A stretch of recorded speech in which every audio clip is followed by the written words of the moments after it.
Excellencies, Mr. and Madam Presidents, distinguished guests.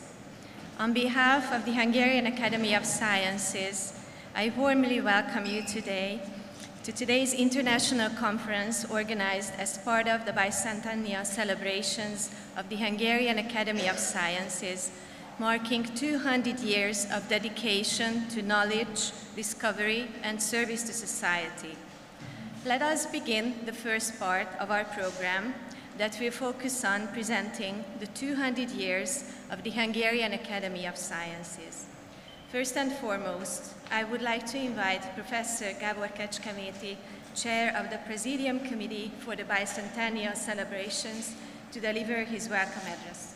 Professor, the floor is yours.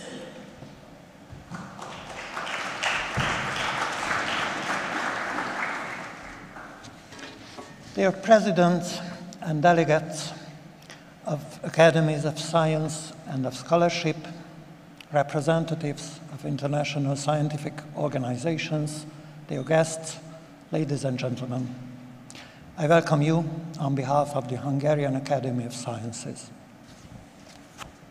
Today, our Academy celebrates its 200th anniversary of its founding. A scholarly society is always a universal value for humanity, and an institution with a history dating back hundreds of years could make already a significant contribution to the history of scientific progress, supporting scientific discoveries, organizing and financing research, directing science policy, recognizing significant scientists, performing quality assurance for research workshops. Any of these activities is worthy of recognition. The Hungarian Academy of Sciences has performed all these tasks throughout its history and continues to do so today. Our situation, however, is unique. Our institution is the Scientific Academy of the Hungarian nation.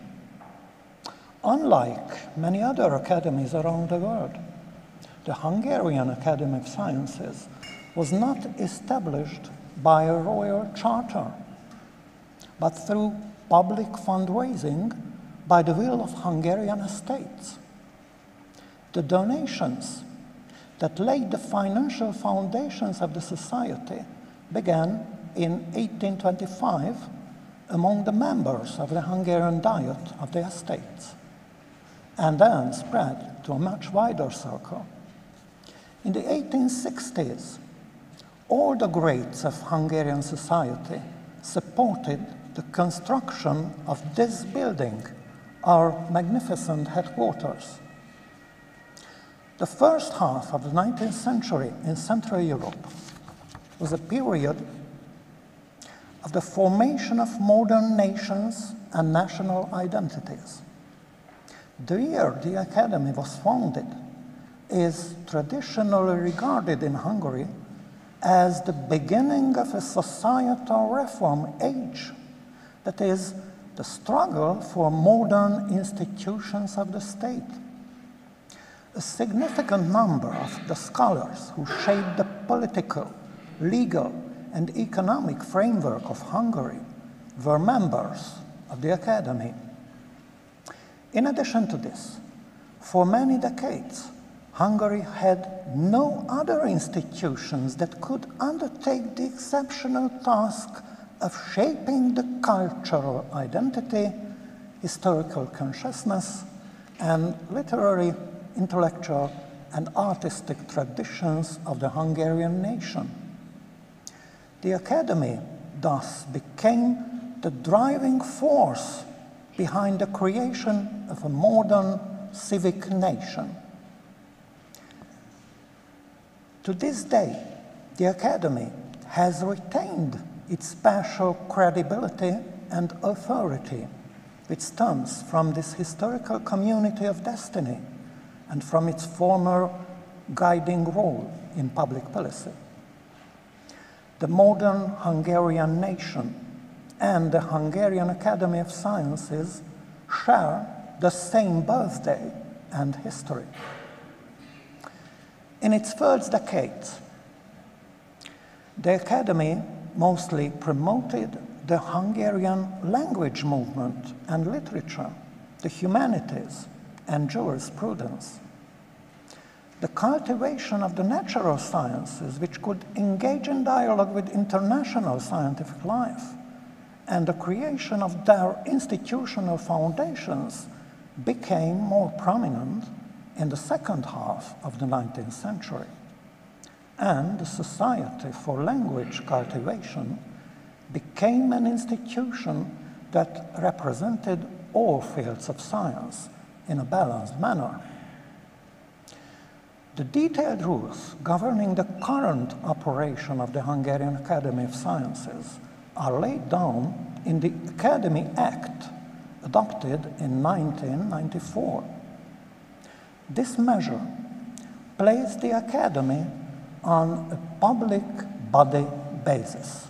That is, it gave a place in it to all Hungarian scholars on the principle of representation.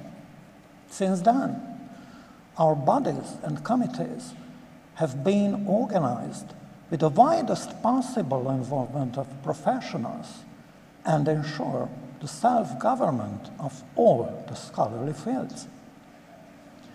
Beginning with 1951, the Academy had governed a research network of exceptional importance, covering a wide range of humanities, social, natural, and technical sciences.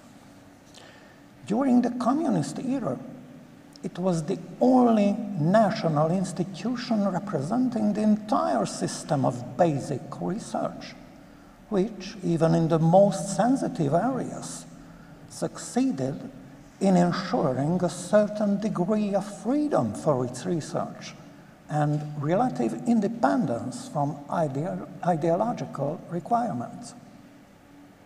Even after the end of communist rule and the political transition, these research institutes remained under the control of the Academy until 2019, when, despite the steady opposition in Hungary and significant international protest, the government separated the research network from the Academy and has since been seeking ways to operate it in a different form.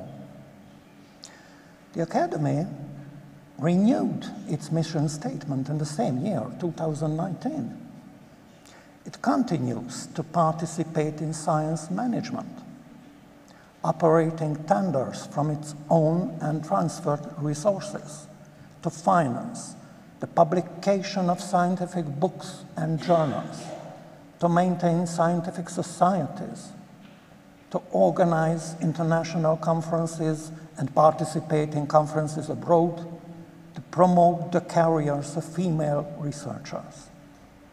It awards Bolyai scholarships to individual researchers through excellence grants, and highly competitive momentum grants are intended for research groups preparing to participate in international competition. It continues to play a key role in revitalizing the entire Hungarian research community, providing it with resources, strengthening its quality. Its task is to bring together all forces committed to enabling world-class scientific research in Hungary through the support of smart and predictable science management in line with strategic objectives of science policy. Its new national research programs, launched in 2022, fill gaps in areas of strategic importance to Hungarian society, economy, and culture, expressing the Academy's commitment to developing and supporting priority national research directions. The confident, calm power of unflagging activity, the self-awareness of striving for the benefit of the national community, the balance of partnership on an equal footing with international trends in science, science organization, and science management. All these are characteristics of the Academy today. The experience of 200 years of history is consistent. There is still no alternative to consequent action carried out in accordance with professional and ethical standards of scholarship for the advantage of the national and human community, and there can hardly be a more attractive offer for the benefit of the society. Thank you for your attention.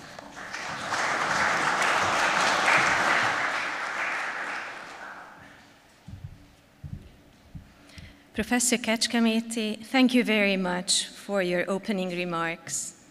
Now, let us continue with our keynote lectures. It is my greatest pleasure to invite Professor Enikő Bólobás, Chair of the Presidential Committee on Women in Science, on the podium to deliver her talk titled From Vision to Institution, 2 Centuries of the Hungarian Academy of Sciences.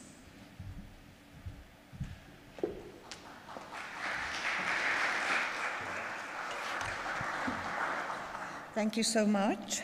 Your Excellencies, Presidents and dignitaries of sister academies, distinguished guests. The history of the Hungarian Academy of Sciences goes back to the 19th century, as you all know by now. The era was known as the Reform Age in Hungary, a time when enlightened nobles, scholars, and patriots sought to transform a near-feudal society into a modern nation. Roads, bridges, schools, and theaters rose, beside new ideas about liberty, education, and economy. One driving force, as you all know by now, of these ideas was István Széchenyi, Count Széchenyi, one of the wealthiest noblemen in Hungary, and whose name you've heard, I think, the highest number of times in these 2 days. He was also a decorated officer in the Austrian Imperial Army who had fought in the Napoleonic Wars. Moved by the example of his father, Ferenc Széchenyi, whose donations helped found the National Museum and the National Library, István Széchenyi made his historic commitment to donate 1 full year's income from his estates for the establishment of a learned society devoted to the cultivation of the Hungarian language as well as science. And this was the order of priorities. This pivotal event took place on November 3rd, 1825, 200 years ago yesterday, at the National Diet of Pozsony, Bratislava, Slovakia today, where Széchenyi's commitment was immediately followed by similar pledges of friends of his, György Károlyi, György Andrássy, and Abraham Voy. These 4 are remembered today as the founders of the Academy. Theirs was a practical act of generosity as well as a symbolic act of faith that the elevation of the nation must begin with the elevation of the mind. The true puissance of a nation lies in the multitude of scientifically instructed minds, he once said. 2 of Széchenyi's greatest projects, the founding of the Academy and the building of the chain bridge across the Danube, which you might have all seen coming here today, were conceived as parallel acts of nation building. Together, they symbolized as well as performed Hungary's passage into the modern age. Today, the two are inseparably present in historic consciousness as the most glorious memorials to Széchenyi. The chain bridge, designed by the English engineer William Tierney Clark, and completed in 1849, united Budapest and Óbuda, Old Buda, laying the grounds for the unification of the three cities, Budapest and Óbuda, to be realized in 1873, making the capital a modern metropolis. Yet the person to first cross this architectural marvel in November 1849 was the very man who crushed Hungary's freedom fight, Field Marshal Julius Jakob Haynau, who only 6 weeks earlier had ordered the execution of 13 Hungarian military officers, leaders, 12 generals and 1 colonel, and Lajos Batthyány, the prime minister, by the most humiliating methods. The Academy's work was suspended, its property confiscated, its members watched by the Austrian secret police, but the community of scholars refused to vanish. The Academy's survival during those dark years proved something vital, that once a nation recognizes its intellect, it finds ways to persist. Then in 1860, a request for national contribution was launched to build a permanent home worthy of its growing collections and ambitions. Designed by Friedrich August Stüler, the Academy Palace stood complete by 1865, just 5 years after the national collection began. A dignified Renaissance-style building overlooking the Danube, its facade both austere and graceful. On December 11th of that year, the palace was inaugurated in the presence of Emperor Franz Joseph and the leading figures of Hungarian science, art, and politics. The building was more than a home for scholars. It was a declaration that knowledge itself was part of the nation's architecture. Its grand entrance and the stairway send the promise of higher realms to all those who desire elevation into the heights of the intellect. The ceremonial hall, the Great Hall, where we gather today, serves a gallery of historical and allegorical images towering over the learned audiences. Around us, the painted figures of some of the most prominent members, watching over the living heirs of their thought, while the ceiling frescoes, created by Károly Lotz, celebrate the union of art and science. To select just a few rooms of the many, the small session room preserves the intimate scale of deliberation, while the reading room, with its tall windows and steady northern light, remains a home for inaugural lectures, where generations of new members have demonstrated that their thoughts and discoveries deserved their getting elected. Within these walls, the Academy's life began anew. The library, founded upon the precious collections of Sámuel Teleki, grew steadily through the 19th century into one of Central Europe's great scholarly collections. By the turn of the 20th century, the Hungarian Academy was no longer just a society of learned men discussing language and history. It had grown into a comprehensive institution that embraced the full spectrum of science and scholarship.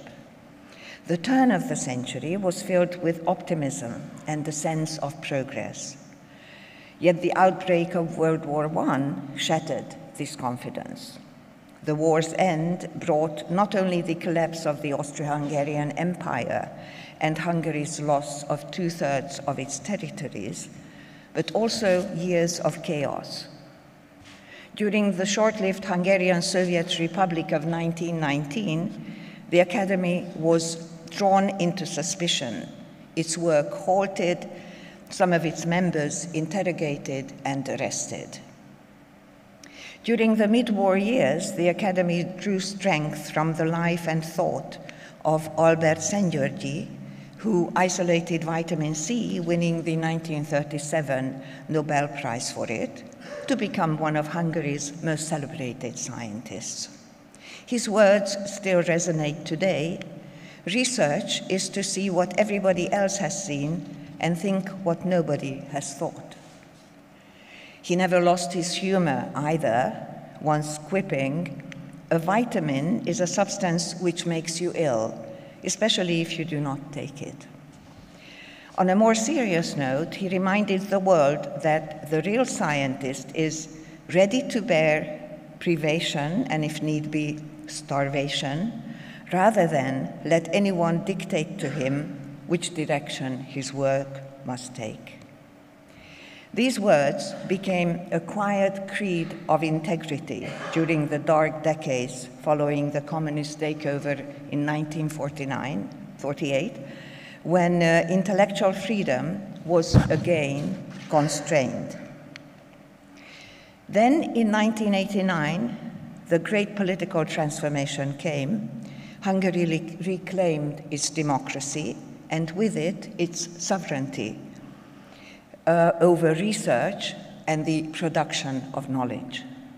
The presidents, each in their own time, guided the Academy through a transformation, scientific, structural, international, and digital. Their philosophies may differ, but they share a conviction that unites them, that science and scholarship are not luxuries, they are the oxygen of a nation. Under the leadership of Domokos Kossáry, a historian who had himself been imprisoned under the communist regime, the Academy reasserted its role as a self-governing institution devoted to free science, as guaranteed by Act 40 of 1994, which defines the legal status, structure, and public responsibilities of the Academy, affirming its role as an autonomous public body dedicated to the cultivation of science and the dissemination of knowledge. His successor, Ferenc Glatz, opened its doors to public debate, restoring the Academy's voice in national life. Over the next decades, Presidents Szilveszter Vizy, József Pálinkás, László Lovász, and Tamás Freund led the Academy through new kinds of transformation: technological, institutional, and spiritual. They fostered international collaboration and brought scientific dialogue into the digital age. Since its founding in 1825, the Hungarian Academy of Sciences has grown from a small learned society of 45 men into a national institution of 365 elected members, full and corresponding, or regular and corresponding, making up the core of the Academy. This core, together with the external and honorary members, comes to around 760 members.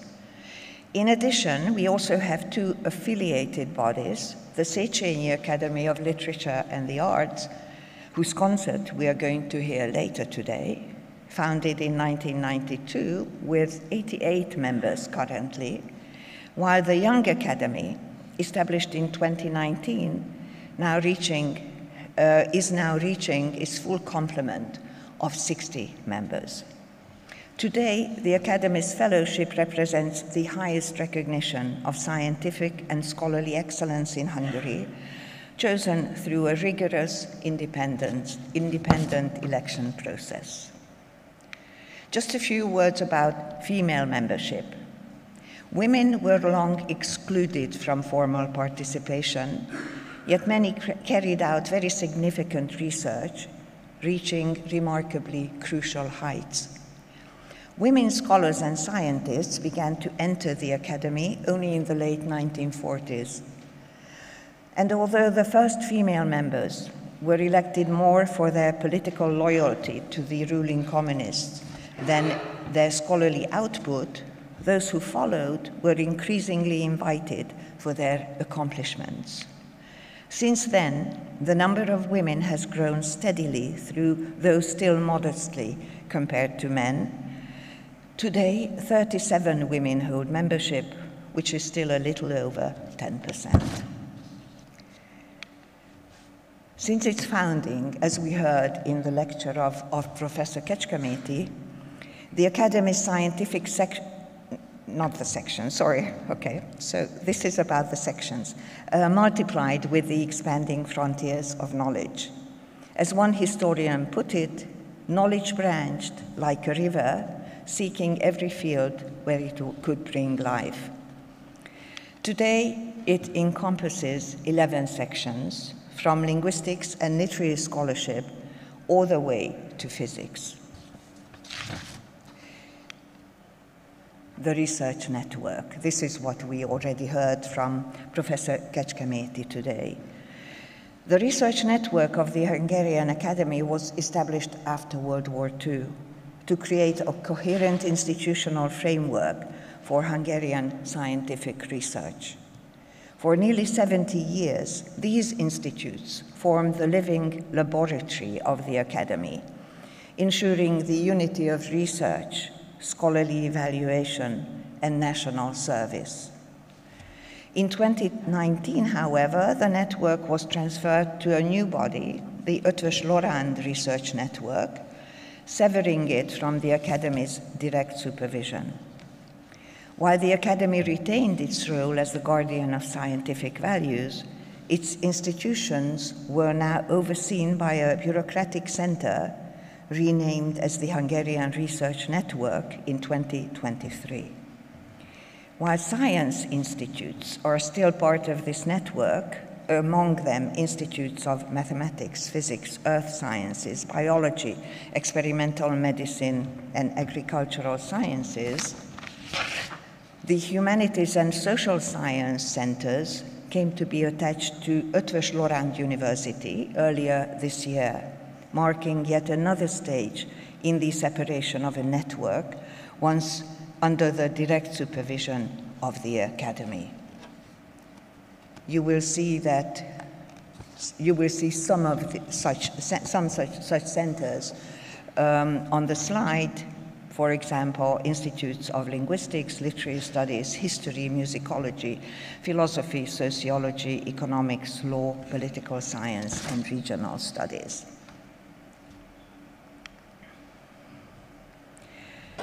Through the Academy, Hungary entered the International Republic of Knowledge. Our scientists and scholars began to collaborate across Europe, proving that intellect is the most reliable form of diplomacy. From this exchange grew a lineage of Hungarian talent that would enrich the world far beyond its borders, as demonstrated by our Nobel Prize laureates in science, some of whom you see on the slide: Albert Szent-Györgyi, who received the Nobel Prize in Physiology and Medicine in 1937, György Hevesi in chemistry, 1943, György Békési in physiology and medicine, again, in 1961, Jenő Wigner in physics in 1963, Dénes Gábor in physics in 1971, János Harsányi in economics in 1994, György Olah in chemistry, 1994, and Ferenc Herskó in chemistry in 2004. And the last two, Katalin Karikó in physiology and medicine in 2023, and Ferenc Krausz again in 2023 in physics. They may have worked abroad, but they carried with them the habits of thought, as well as the devotion and daring first nurtured in their intellectual home, to which we must add several of them returned. In conclusion, we come back to the person with whom we began. István Széchenyi. He could not have known how far the light he kindled would shine, or through what storms it would endure. Yet he trusted in one timeless principle, that knowledge once shared does not diminish, it multiplies. From one lamp, another lamp may be lighted without the first being dimmed, he wrote. This is the story of the Hungarian Academy of Sciences in a nutshell. From language reform to brain research, from the first dictionaries to artificial intelligence, the flame has changed color, but not essence. It is the same light that glowed in Széchenyi's faith, Ötvös's Torsian balance, in Karikó's messenger RNA vaccines, in Krauss's infrared molecular fingerprinting method. 200 years have passed since Széchenyi's noble gesture. During that time, empires have risen and fallen, yet the Academy has endured, not as a relic of the past, but as a living testament to the conviction that the mind, once set free, can renew a nation. And so we look to the centuries ahead.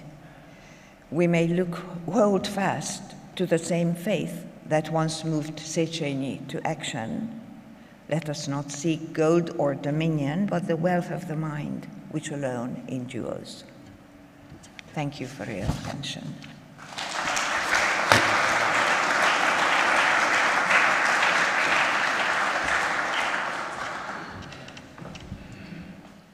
Professor Bolobás, thank you very much for this comprehensive overview of the history of our bicentennial institution.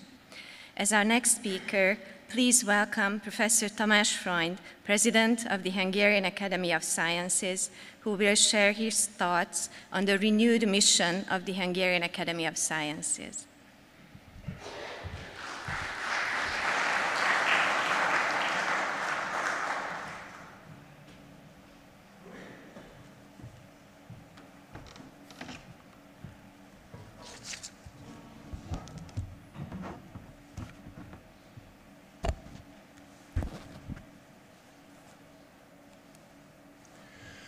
Your Excellencies, Mr. and Madam Presidents, dear friends, ladies and gentlemen.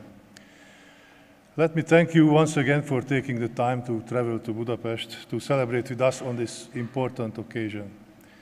It is a true honor for the entire Hungarian scientific community, and especially for the members of our Academy, to be able to share this moment with you. As already presented to you by our distinguished speakers, the 200-year history of the Hungarian Academy of Sciences was not without its twists and turns.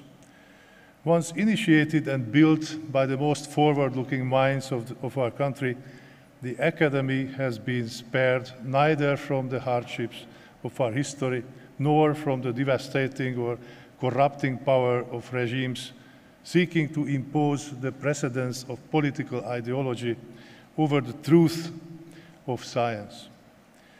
But even during these most difficult times, generations of eminent scientists did their best to at least preserve the ideal of an independent scientific institution for the benefit of the Hungarian nation and universal science. The Hungarian Academy of Sciences has not only survived these 200 years, but it has grown and expanded its activities successfully. It has provided a haven to and stood up for its scientists far more often than it failed to do so. For 200 years, it has adapted with remarkable success to the changing times, and apart from some brief periods of history, it has remained faithful to the intention of its founders, even though this had sometimes required a change in its course of development. Throughout its history, the Academy has been accused of being backward-looking, elitist, hindrance to development, or, on the contrary, opportunistic, time-serving, and underperforming. Such accusations may also sound familiar to some of you sitting in the audience from your own experience. Well, individual scientists may have their flaws, just like ordinary people, but if you ask me, as a community organized into an institution, academies can manifest a high degree of integrity and remarkable resilience. They have a capacity to incorporate new ideas and sometimes even to lead the change. I believe that these are exactly the characteristics that have also helped the Hungarian Academy of Sciences to overcome some major challenges and bounce back on its feet by reinvigorating its activities. Sunshine after rain, says the motto of the Academy, which was endorsed already at its very first General Assembly meeting. Looking back to our 2 centuries of existence, it is striking to see its prophetic power, grasping the essence of our innate desire to even out the inevitable ups and downs of our struggles. Now we are, once again, partly looking back on and partly amidst a period of significant transformations. Whether these are just some solitary rays of the rising sun or the signs of a sky clearing up for good, that is yet to be seen. But please bear with me in the next 20 minutes or so and let me talk to you about our strategy to renewal and coping. While the latter may be unique to Hungary, I am sure that elements of both our motivations and solutions are not foreign to other academies worldwide. In 2020, when the current leadership of the Academy, including me, was elected, the Academy was in a state of post-trauma. Our research network, comprising 15 institutes and 3,000 researchers, was separated from the Academy by the force of law, despite intense objection and protests by the scientific community, and a long and exhausting series of negotiations with the government. The separation was incomplete, though. In addition to the many intrinsic ties still connecting us, we were and are still today forced by law to lease our properties without financial compensation to the research network so that it could operate, leaving us all with a situation impossible to settle by our own means. To make matters worse, our research funding activities were also put in jeopardy by the transfer of funds from our budget, and not surprisingly, at that point, our relations with the government looked beyond repair.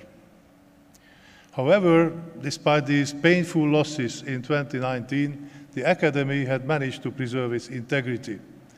Its firm but reasonable stand to resist the fragmentation of the research network had clearly reinforced the unity of our membership and fortified our reputation in the eyes of most scientists and intellectuals in the country. Just a few months after the separation in December 2019, the General Assembly of the Academy adopted a new mission statement with overwhelming majority. This newfound consensus clearly indicated that the Academy, even without the research network, was committed to pursuing its mission as a principal national institution of science. Our goal as incoming academic leaders was to find the right instruments and make sure that this expectation is fulfilled, and of course, try to secure the funding necessary to execute our program.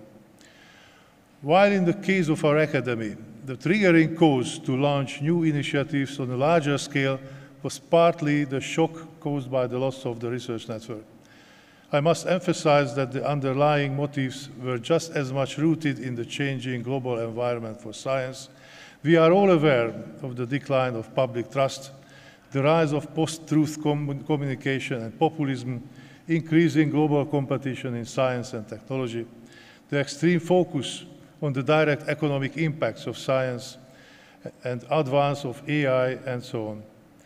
We could all go on with the list of the more recent developments of our 21st century world that have been putting science and scientists under a newfound pressure. Some special features of Hungarian Academy. In order to better elucidate our strategy, I need to share with you a few features of the Hungarian Academy of Sciences that may not be common to other academies. First of all, our legal status. We are a public association, which means that for our public duties defined by the Academy Act, we are entitled to receive public funding from the state budget.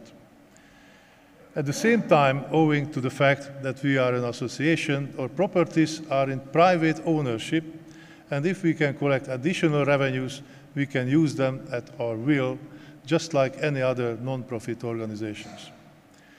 Second, as a public association, the membership of the Hungarian Academy of Sciences incorporates far more learned individuals than just its fellows, that is, the members of the Academy.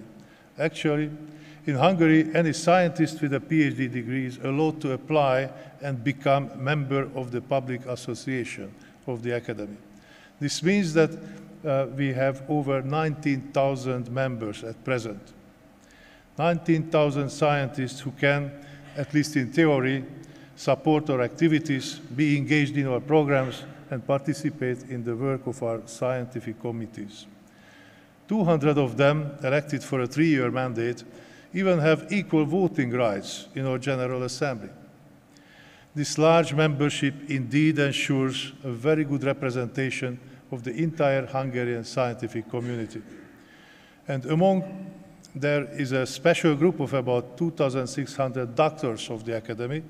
We can rely on even more, wearing a title which is a precondition to become fellows of the Academy, and which already requires passing an extremely thorough peer review process. Third, the Academy plays a dual role. True enough, it used to play a triple one, but it has still retained 2 key functions. It is a learned society mainly engaged in the representation, communication, and organization of science, offering a large variety of services to the scientific community. But it is also a science funding organization, the only one in Hungary besides the National Funding Agency. What is more, it is the one distributing maybe the most prestigious individual fellowships, as well as a variety of small grants, often in areas that remain uncovered by the national agency, including funding for publications, bilateral mobility, and so on. My strategy as incoming president was to activate this larger membership and to try and offer additional services that the scientific community would make use of. At the same time, I also wanted to reinvigorate the ties that connect the academy with society and form an alliances between science and other sections of public life, including public education, arts, industry, and of course, policymakers and politicians. As you will see, some of these alliances have worked better than others, but our goal to open up to society, involve the general public in our activities, and increase our visibility, I think has been mostly successful. Let us now run through the most important elements of this program, which I have categorized into 4 areas, or work packages, if you like. The idea that connects them is that they all rely on more involvement of our public association with the 19,000 members. First one is broadening the scope of services provided by the Academy to the scientific community. Our first area where we took action was the strengthening of our ties with the scientific community, mostly by broadening the array of the services we are ready to offer to them, and just as importantly, engaging them in our activities. The way I see it, our science funding activities should be mentioned in the first place in this category. The individual bottom-up fellowships of our academy, including our ERC-like Momentum Grant or Bolyai Fellowship with its 25-year history, have always had an excellent reputation. All we had to do was to secure their funding, but we also wanted to offer something that would appeal more to government decision makers on account of its direct impact and applicability. Therefore, we expanded the strategic research programs of the Academy, complementing our program on the methodology of public education with 4 more themes, which were the following: Hungarian language, brain research, sustainable technologies, and aging. By now, these programs are beginning to deliver the first results, confirming that there was a clear rationale behind launching them. But funding science obviously costs a lot of money, so we could only launch these thanks to 50% increase of our budget, which I negotiated with the government based on our new strategy in 2021. There are, however, other means to offer meaningful services to our scientific community, which barely costs money and which, in our case, have been equally well received. The MTA Centers of Excellence. When it comes to individual scientific performance, all academies use a system of evaluation to mark off scientific excellence, at least on the highest level. This is what our distinctive membership labels certify. Numerous academies also issue other scientific titles, including PhDs or ones that are similar to our Doctor of Academy degree that testify a superior level of excellence. But there are far fewer examples of academies that are committed to taking the lead in the quality assurance of research institutions. This is exactly what we have introduced with the MTA Center of Excellence certification, setting up and elaborating a complex evaluation system, at first for public research institutions and research groups, which has been eventually extended to cover research units of the business sector as well. Originally, the motivation behind the creation of this label was our intention to give at least some of the prestige that belonging to the Academy used to carry for the research institutes that were cut off from the Academy. But to our greatest pleasure, the call turned out to be so popular that by now we have as many as 116 MTA certified centers of excellences in Hungary, all of which have successfully passed the thorough evaluation procedure in the framework of several calls since 2022, the majority of which are being departments of university faculties.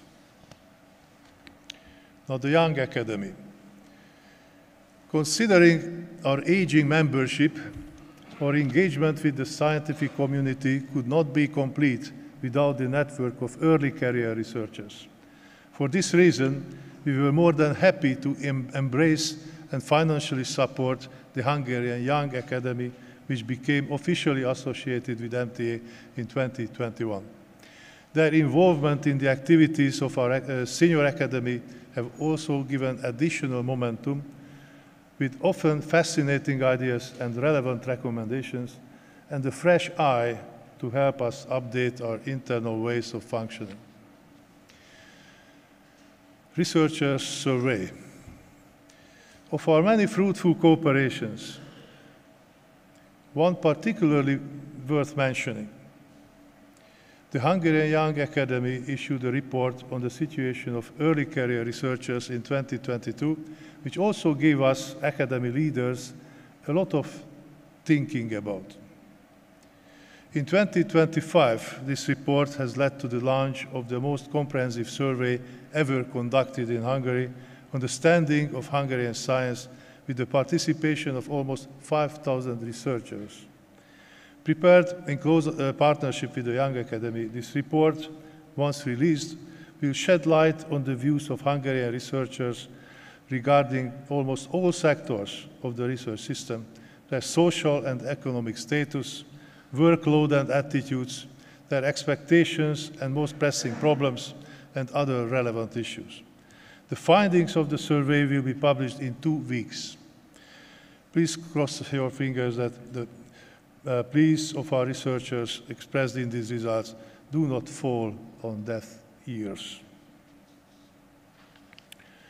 Revisiting government relations. With that, let me move on to the second area, which in our case required immediate action, our relations with the government. This challenge proved to be a tough one, despite the fact that at the beginning of our term, after the state of complete estrangement following the separation of the research network, we finally seemed to be on the right track to recovery and to setting up an operating model with mutual benefits. As I mentioned earlier, our negotiations to receive an unprecedented 50% increase in the state funding were successful. Was it a sign of recognition for our new strategy and new programs, a compensation for the research network lost, or the upcoming 2022 general elections? I am still not sure. Maybe a little bit of everything. Nevertheless, it worked. Unfortunately, the magic worked only once. Never again could we repeat this success.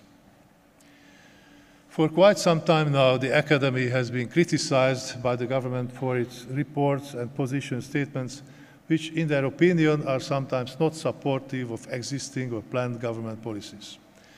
Critical articles and statements by our fellows or simple members of our public association have also been held against us.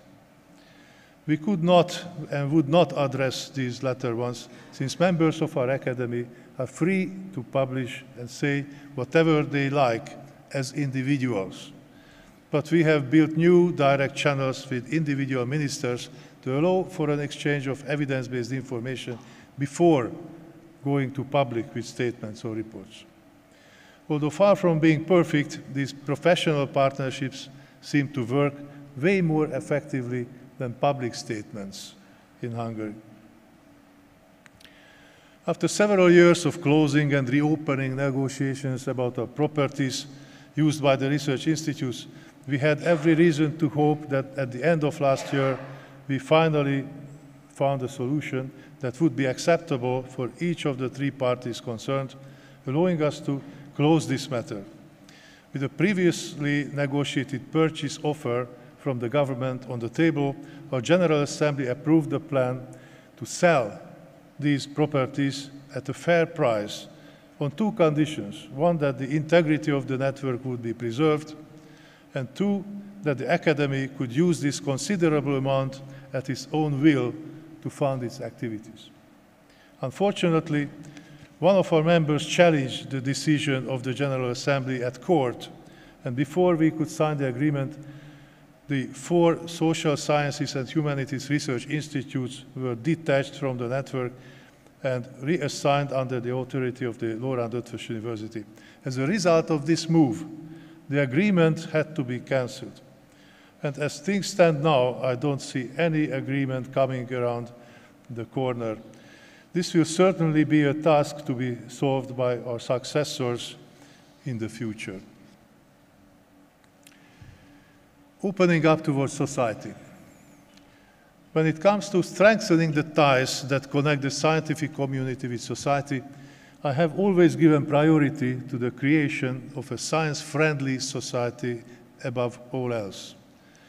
A society that is familiar with the basic principles of science, a society that understands and values scientific achievements and is capable of critical thinking, is more resilient to pseudoscience, popular fallacies, and anti-science movements, and is, of course, more appreciative of the mission of the Academy as well.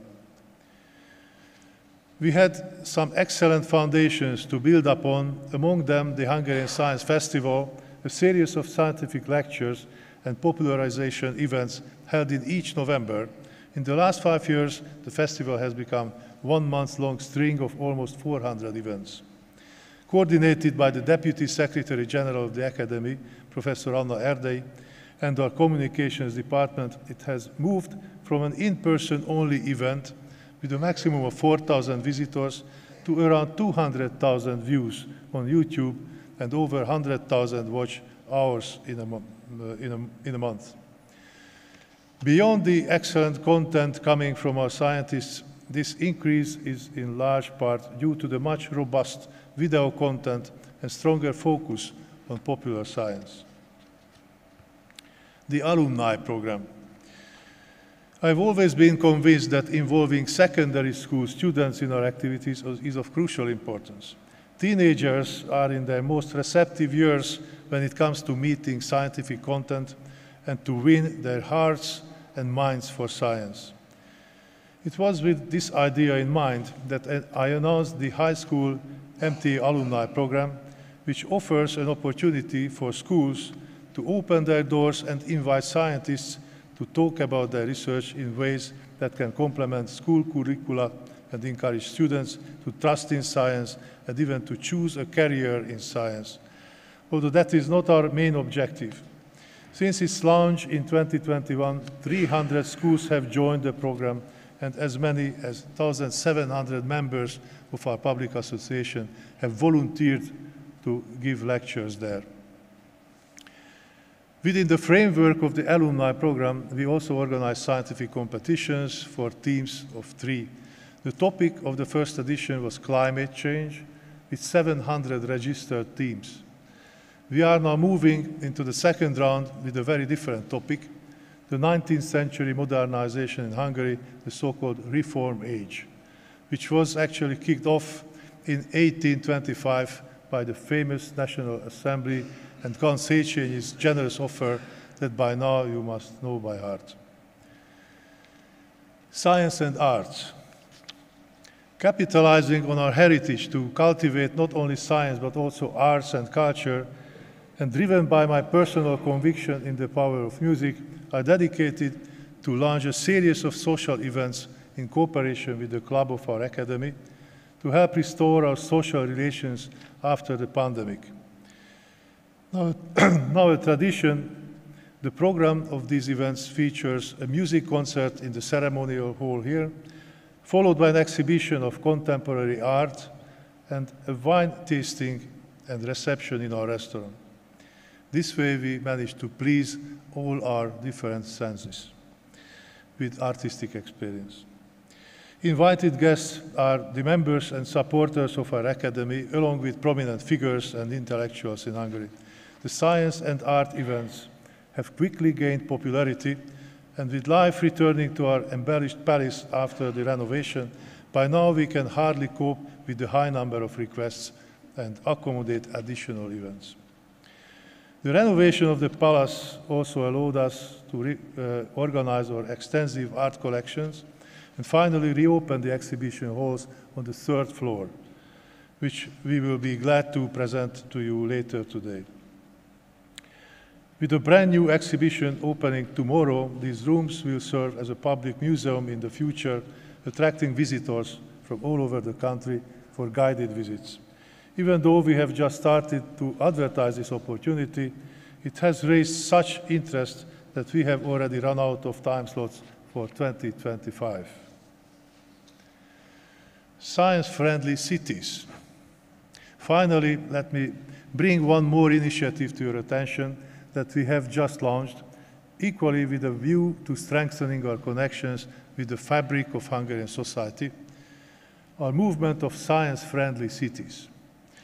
We have decided to invite all settlements in Hungary to join the Academy in our quest to cultivate the scientific and cultural heritage of even the tiniest villages in Hungary. We will support them in organizing science lectures, recommend experts to underpin their local policies requiring a more robust scientific background, or invite them to participate in the bicentennial celebrations. Besides our central administration in Budapest for this initiative, we can also significantly draw on the contribution of our 5 regional committees located outside the capital. The program has just been launched, so I cannot report about any specific results yet, but the response from mayors has been most favorable. There are hardly any regions or settlements in Hungary which did not give an academician to the Hungarian Academy of Sciences during the last 200 years. And we encourage these communities to look after their graveyards or name schools or something about their famous scientists, and plant a tree representing the science So there are a lot of activities which we encourage them to do, and thereby they can win a certificate that they are part of the Science Friendly Cities network. Celebration of the Bicentenary. And last but not least, let me say a few words about the Bicentenary celebrations, which have provided the framework for any new initiative in the past years and which have prompted so much energy and willingness on the side of our scientific community.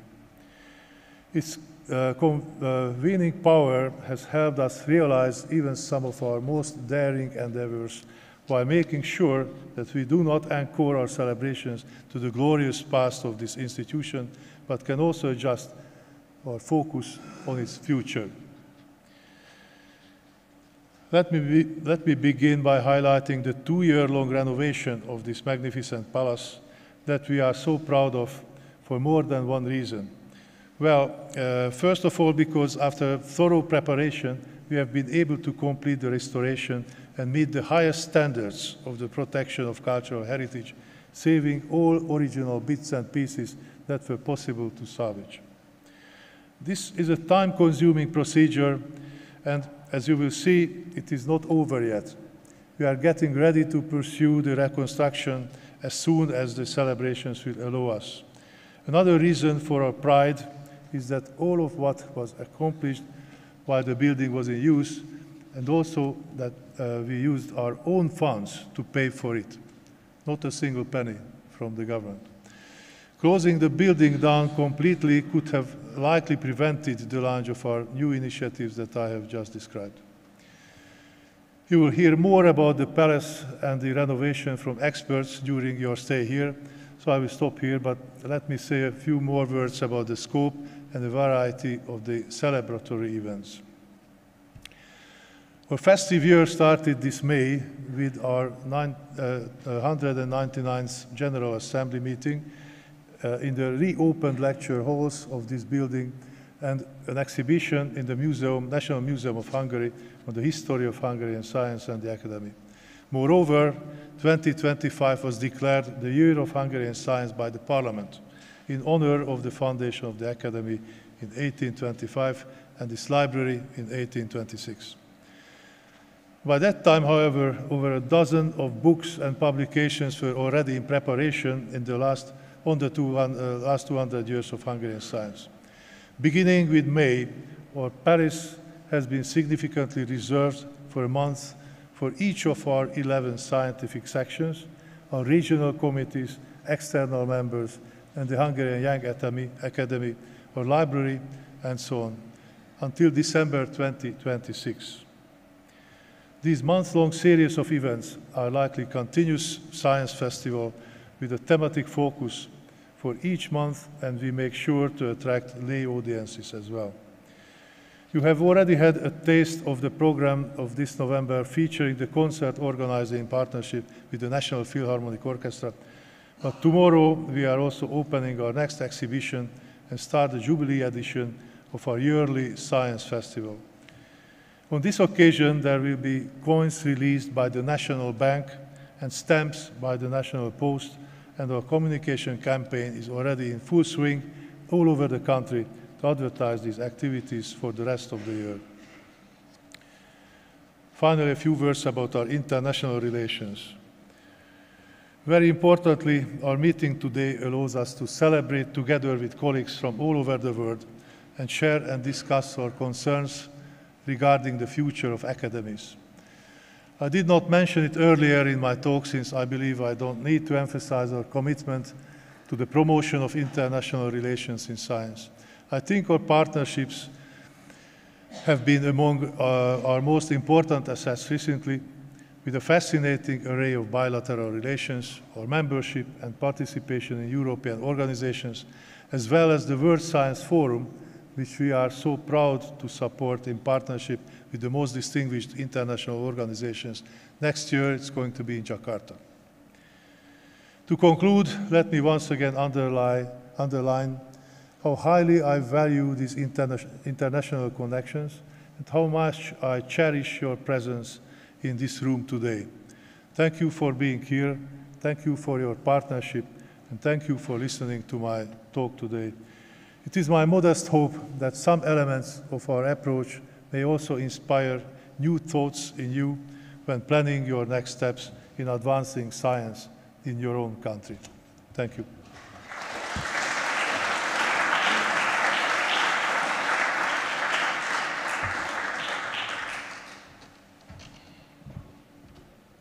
President Freund, thank you very much for this insightful presentation and putting the Academy's mission into a new perspective. Honorable guests, ladies and gentlemen, now please join us for a unique cinematographic journey into the past through black and white photographs brought to life by the team of Animatica. Ladies and gentlemen, in the following minutes, please lean back and enjoy the screening of the pictures from the first 200 years of the Hungarian Academy of Sciences.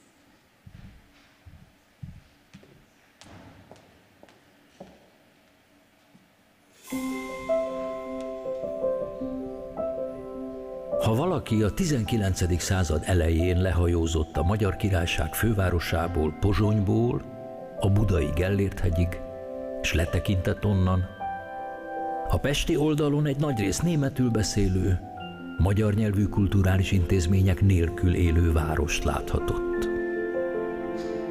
De mire Széchenyi Lánchídjának építése elkezdődött, már megkezdte működését az ugyancsak Széchenyi István, valamint más magyar arisztokraták és nemesek felajánlásaiból alapított Magyar Tudós Társaság.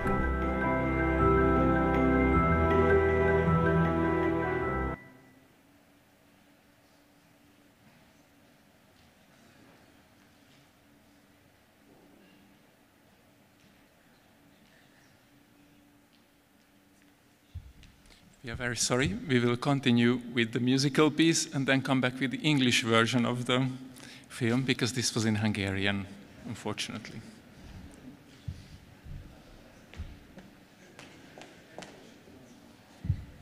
So, after this little change in our program, before we welcome on stage the members of the Flamma Cordis duo, may I kindly ask Professor Győző Ferenc, Managing President of the Széchenyi Academy of Literature and the Arts, to deliver his talk.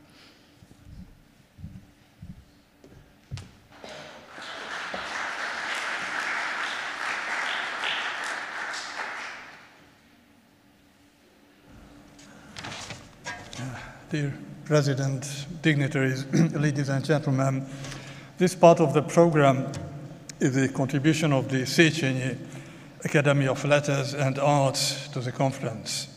The Széchenyi Academy was established by the Hungarian Academy of Sciences in 1992 as an associated institution, essentially functioning as an external department. From its foundation, the Academy of Sciences always had writers and artists among its members, but during the reorganization of 1949, it excluded creative artists from its membership.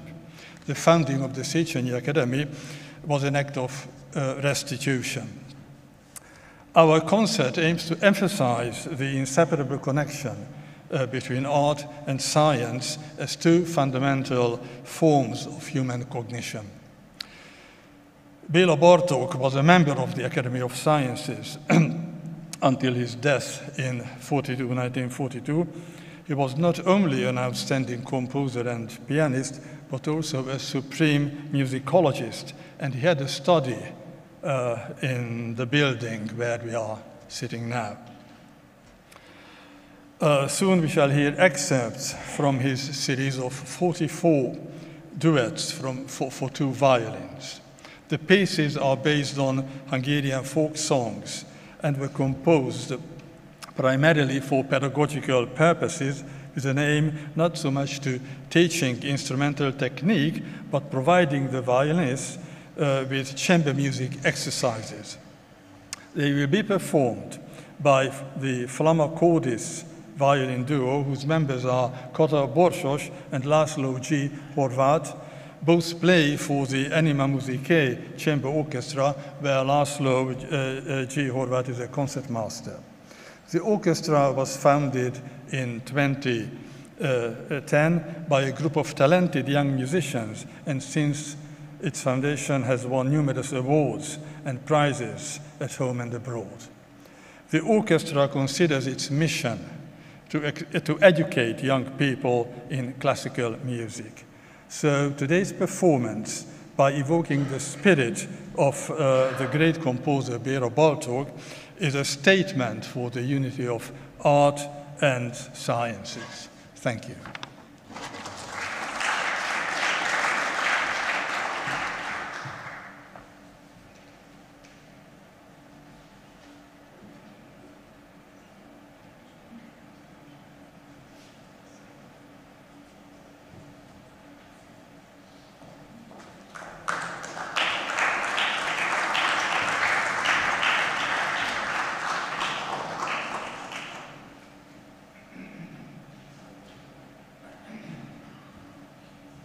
Ladies and gentlemen, let me introduce violinist László G. Horváth and Kata Borsos from the Flammacordis duo, who will perform 3 musical pieces. Joseph Haydn's Sonata in A major, followed by Celestial Carousel by Franz Liszt and Barnabás Dukai, and finally duos number 1 and number 4 for 2 violins by Reinhold Glier.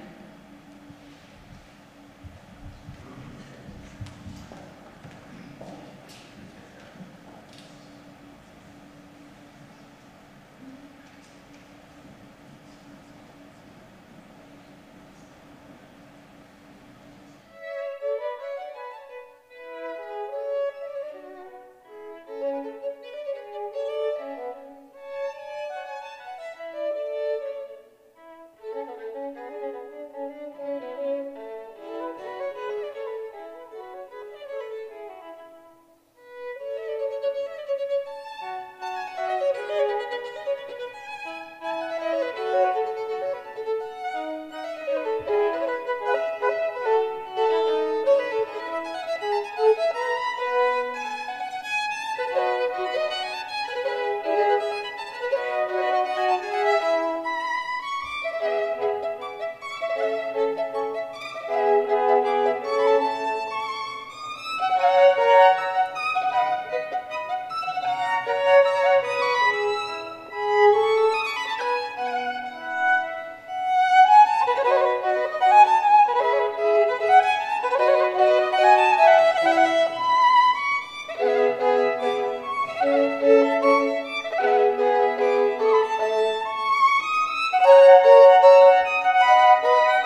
Thank you very much for this lovely performance. As President Freund has mentioned before, sciences and arts interact in ways that multiply their benefits. Mutually reinforcing one another, they can inspire and reinvigorate those who devote time to the cultivation of both sciences and arts. That is why music has also been incorporated into today's program. I believe we still need some time to figure out the technical settings for viewing the film. So now we will have a coffee break, but before that, I would like to kindly remind you that a group photo will be taken outside on the staircase, so just outside the ceremonial hall. So please make sure to join our photographer on the stairs for a few moments before the coffee break.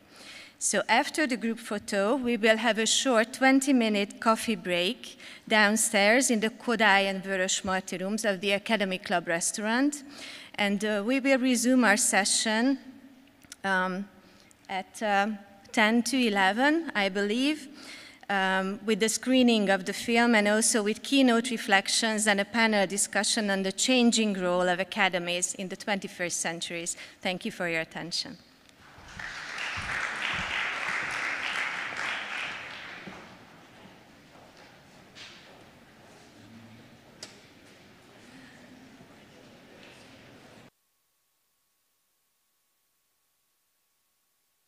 By Animatica.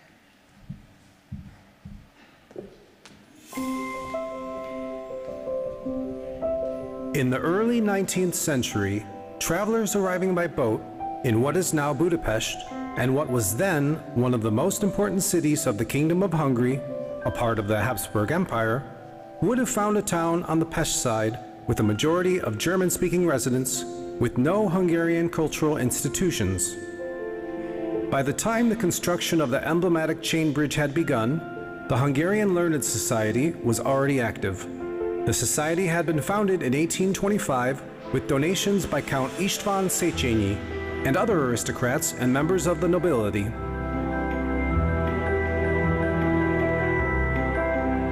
After 1867, when the compromise between the Austrian Empire and the Kingdom of Hungary was agreed, Franz Joseph I, who had been hindering the work of the Academy for a decade, was crowned. At this time, the Hungarian Academy of Sciences had already become a national institution enjoying a high level of public trust. In the square by the bridge that connects Buda and Pest, a palace had already been built, selected in a design competition and funded through public donations. This was the new headquarters of the Academy of Sciences, which had taken on the task of promoting national language and culture.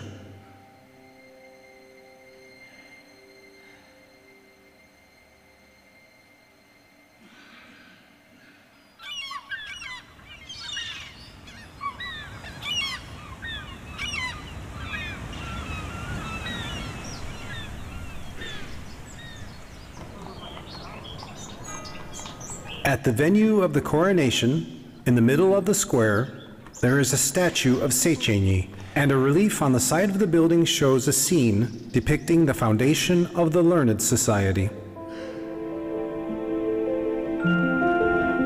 In the ceremonial hall of the Neo-Renaissance Palace of Science, you can see murals by Károly Lotz, the renowned portrait and mural painter, and the carpet on the floor, woven by hundreds of Hungarian women working together.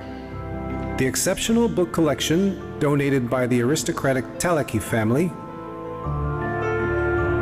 was placed in the building, and it gave birth to the library of the Academy. The chamber used for the weekly meetings was decorated with romantic oil paintings of Hungarian castles. You can still see the armchair used by János Arany, the great Hungarian poet, who was a senior official at the Academy. He and his generation considered the enrichment of literature as the main mission of the Academy, but over time, the activities of the institution were expanded into all science disciplines and became international. Outside the walls of the Academy, however, World War I was about to break out.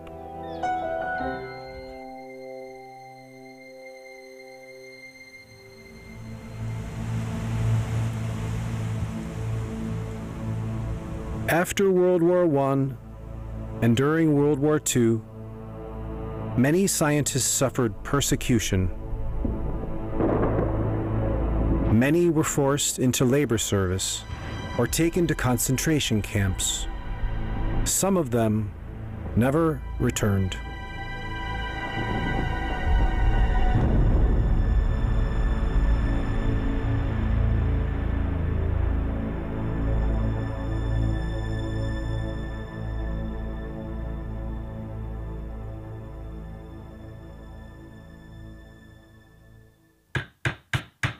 By the time the rubble was cleared, the communist regime had already taken power, with the dispute emerging between traditionalists representing the humanities and those representing the emerging natural sciences.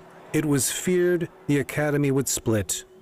The president, the renowned composer and educator Zoltán Kodály, and Nobel laureate biologist Albert Szent-Györgyi reached an agreement and resolved the conflict, but soon all academia was under the control of the communist regime. While the statues on the Academy building were being cleaned, Stalinism came to an end with the revolution of 1956. Over the next few decades, the Academy assumed a central role in science policy. Its own network of research institutes was established. By taking over existing institutions and creating new ones, it organized and controlled the system of basic research.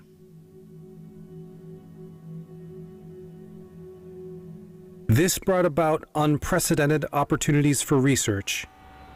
Yet the ideological pressure from the one-party state was a great burden on science policy.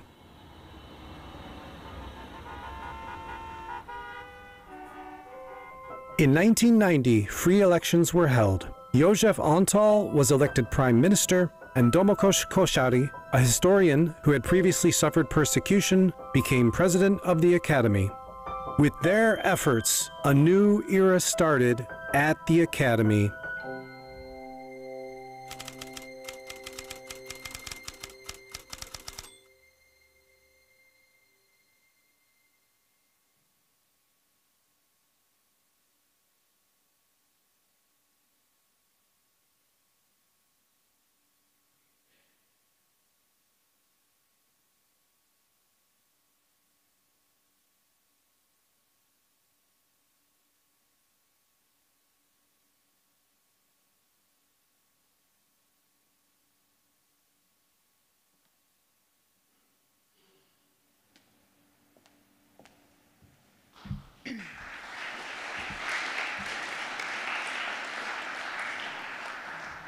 Ladies and gentlemen, after this captivating time travel,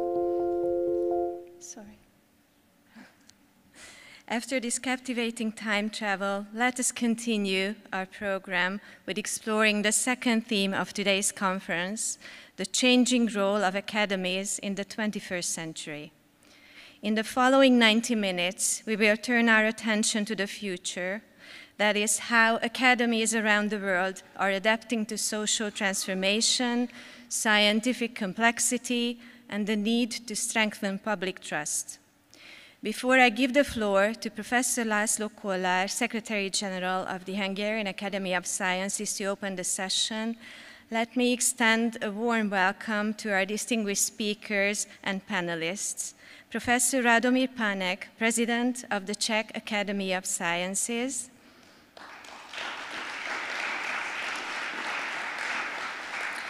Distinguished Professor Dame Jane Harding, President of the Royal Society Te Aparangi, New Zealand.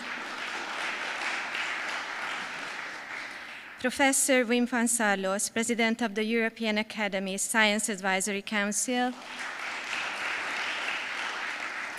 And to Ms. Bernadette Kuhn and Mr. Boldizsár Szentgáli Tóth, co-chairs of the Hungarian Young Academy.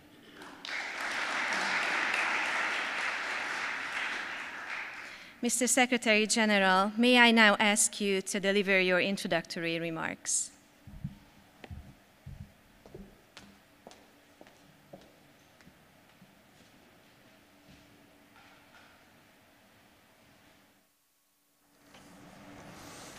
Thank you very much, ladies and gentlemen, dear guests.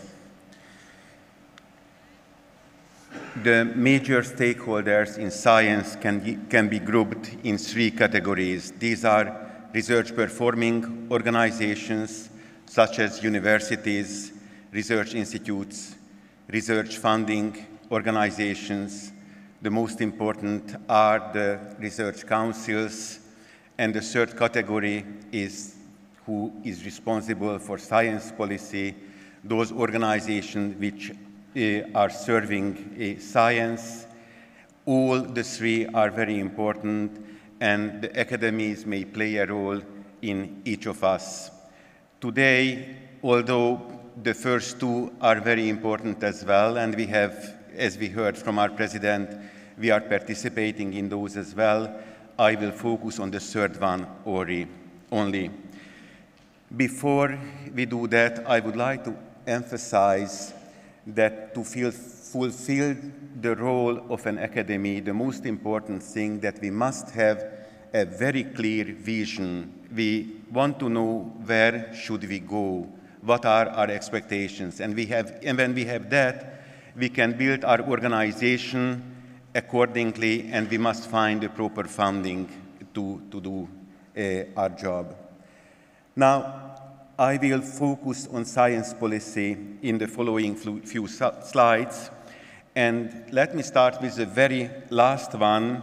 As we heard already several times today, when our academy was established 200 years ago, the major aim was to support national culture and language, which means Hungarian language. So this was the original goal, which was changed, of course, in the last 200 years. Now, I think that the starting point is that we hope and we think that we are representing the Hungarian scientists. And that's very important, because if we can claim that, then we will have the responsibility and duty what to do accordingly. Definitely, we should deliver the message of science to politicians, and I would like to share a few thoughts about that.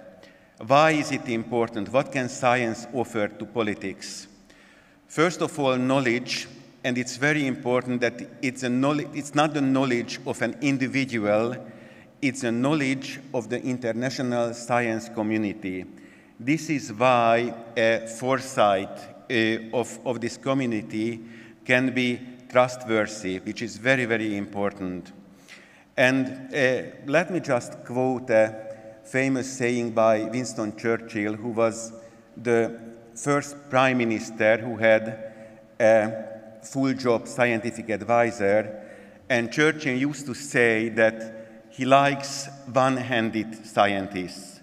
Why is it so? Why one-handed scientists? Because although politicians would like to hear yes and no answers, the answer of a scientist is usually on the one hand and on the other hand. It's not a definite answer what to do. It's really the sharing, the doubts, the uncertainty, and the consequences, what can be the consequence of a decision. But it's not very rarely a definite answer. It's very, very important when we offer our knowledge to politics. As a consequence, how should science communicate to politicians? First of all, it must be understandable. In many cases, scientists claim that the problem is that that politicians don't understand science. It might be the case. However, on the other hand, it's also a problem that scientists do not understand politicians either.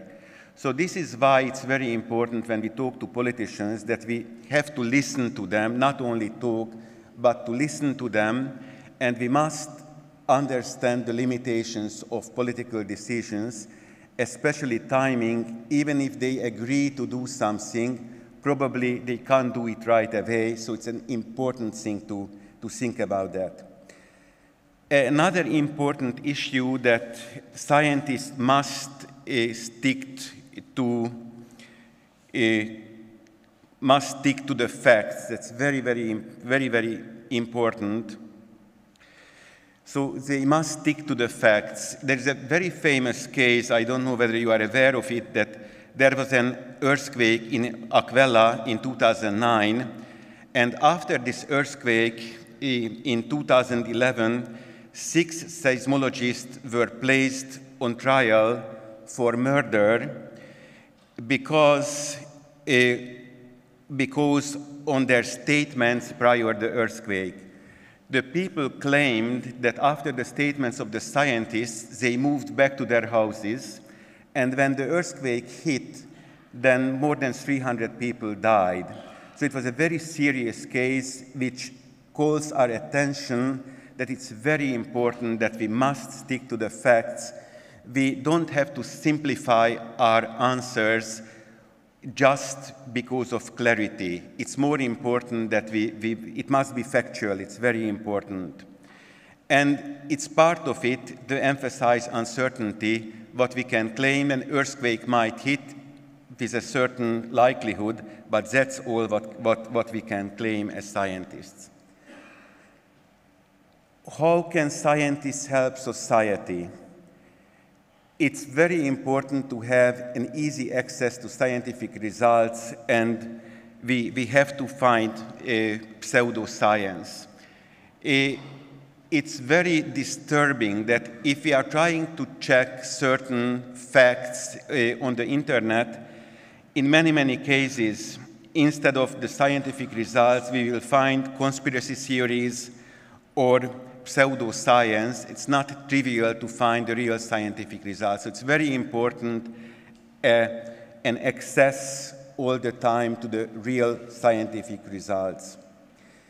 It also must be emphasized that it's more important to raise questions than to give definite answers, and we must organize debates where the different opinions can raise and we can discussing instead of just giving the ready-made answers. It's also important, especially considering politicians, that we have to accept the opinion of different sectors, such as engineering, environmental protection, economy, politics, society.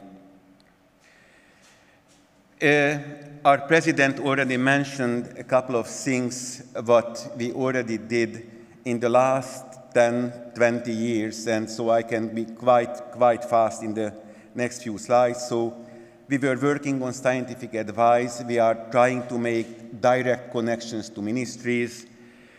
Research integrity is an important issue. We promote the ALEA code of conduct, but we have our own conduct. And just one example, that we have concrete recommendations how to handle predatory journals.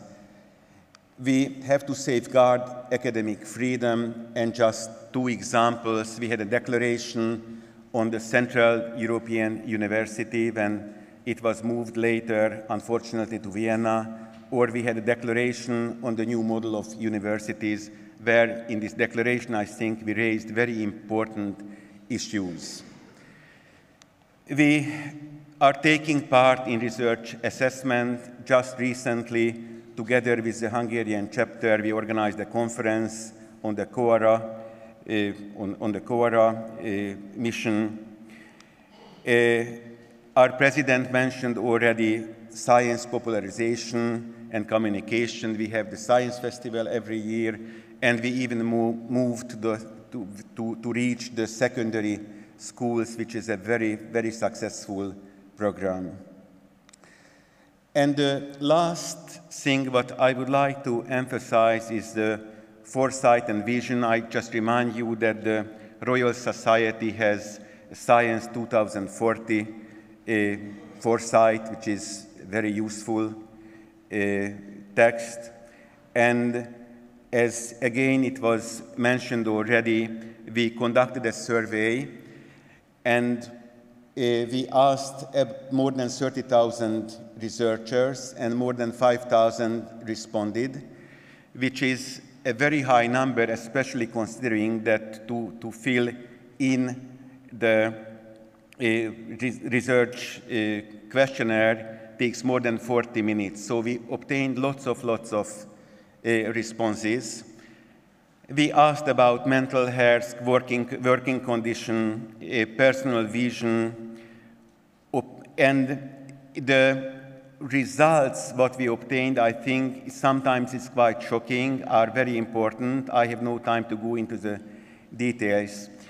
Probably, I just mentioned that we asked also Hungarian researchers who live abroad, and we asked them under which conditions they might come back to Hungary.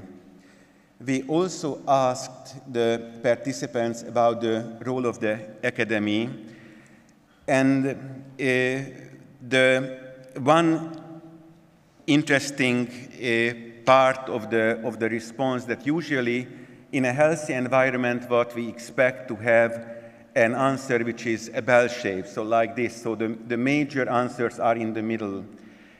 Partly we got that, but in many cases we got just the opposite when the middle fell down and the two extremes were with high numbers. Also, it's very interesting that in the answers there is a clear difference between the younger and the older respondents. We asked about the mission statements of the Hungarian Academy, and we would like to ask the participants to prioritize which are important. And interestingly, almost all the statements which were mentioned by our president, and basically what I listed in the previous view graph, were found to be very important. So they saw that there are minor differences, but they are all very important. We asked them also about the satisfaction with the academy. We were worrying about the answers a little bit, and I would say that the answers are slightly positive. We get lots of criticism as well, but it's slightly positive. Still lots of things what we have to think about it, how to, considering the future of the academy. We asked their opinion about our declarations, and in this case, were two very extreme answers usually, whether it's positive or negative, that we delivered those declarations. We asked about the expectation mechanism against discriminations, especially how the women are handled in science, and there are shocking answers there as well. To close my introductory speech, I would like to quote Chesterton: "It isn't that they can't see the solution, it is that they can't see the problem." I don't think that I gave you the solution, but I do hope that at least I could clarify a little bit the problem. Thank you very much for your attention.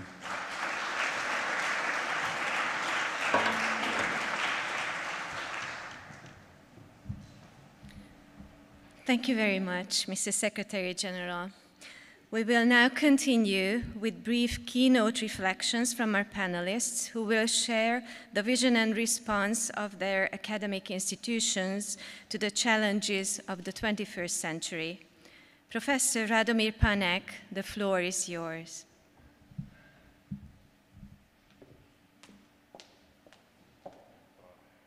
Ladies and gentlemen, dear colleagues, it's a big pleasure and honor for me to share with you here the view and experience of the Czech Academy of Sciences on changing role of academies in the 21st century. Before I start with my presentation, I would like to remind you that the Czech Academy of Sciences is the organization which is directly running or operating 54 research institutions. So we are a research organization. I will start by my presentation with drawing your attention to the graph on the right-hand side, and we will go back to the history, to the year 2009. At that time, we had to call for the first time in the history of the Czech Academy of Sciences extraordinary academy assembly, and the reason for that was that the government decided at that time to reduce the budget of the Czech Academy of Sciences by a factor of 2 within 2 or 3 years. So it means it was in fact they clearly showed that they want to terminate the existence of Academy of Sciences. Unfortunately, I think this is something what many of you in the audience experienced in last decade or 2 decades in your countries. So we finally survived, let's say, this kind of crisis, but there are several lessons learned from this experience, which I would like to share with you in my presentation. I think this crisis showed us quite clearly how important it is to work with public, and how important for us as Academy is the public support and the understanding of public, what we are doing in the Academy, and how beneficial we are for the society. So it means we have to actively work with the public, and there are several, as I said, lessons learned from this experience.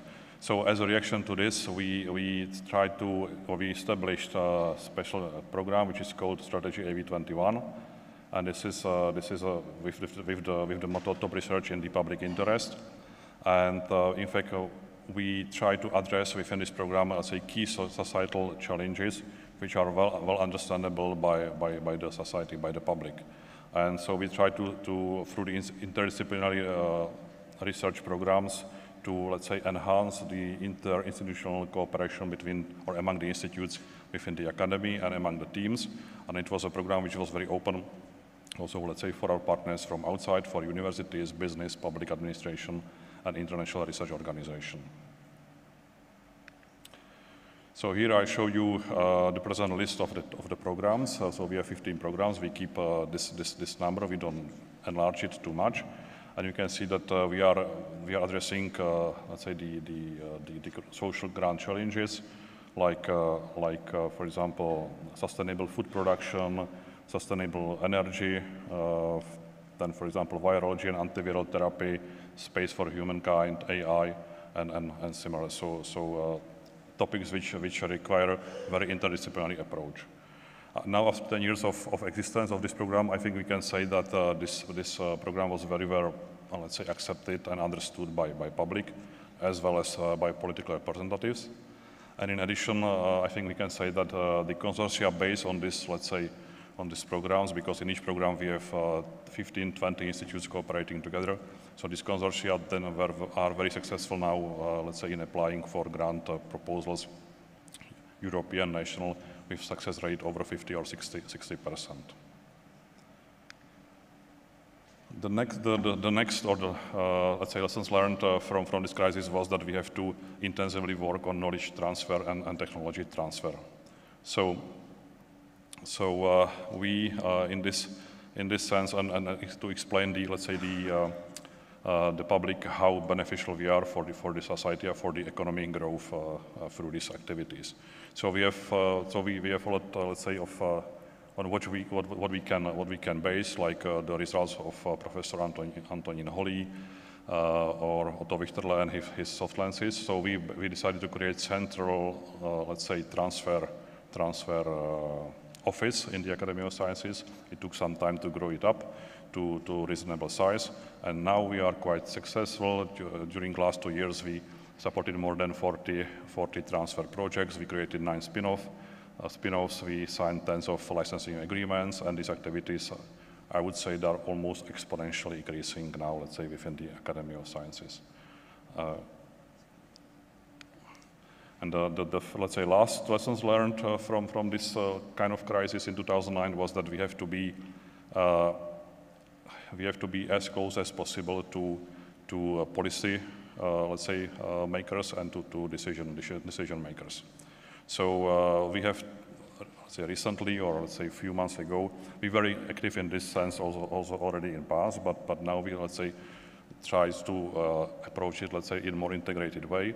And recently we established a kind of, let's say, science for policy platform within the Academy of Sciences, with the main objective to strengthen the role of the Academy of Sciences and position of Academy of Sciences in formulating scientific grounded recommendations for public policies,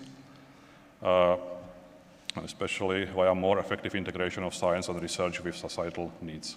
We established this platform. We created a position of Science for Policy Coordinator or coordinators, and their goal is to enhance communication and partnership with public sector. It means with the government, with the members of the parliament, with the Office of President, etc.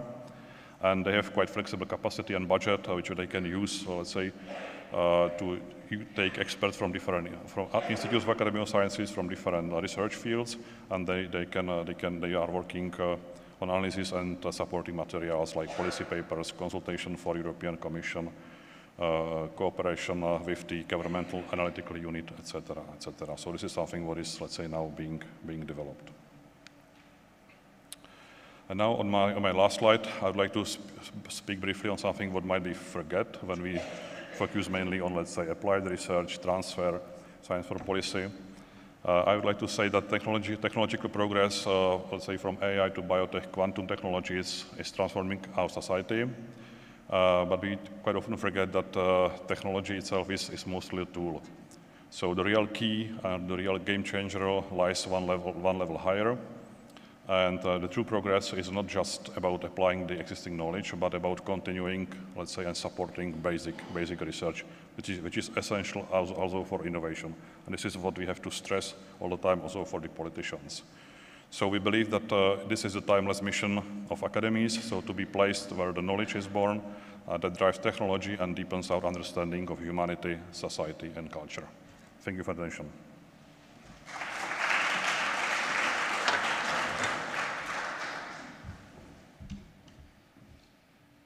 Thank you very much for your reflections, Mr. President. Now, I would like to ask distinguished Professor Dame Jane Harding to deliver her presentation.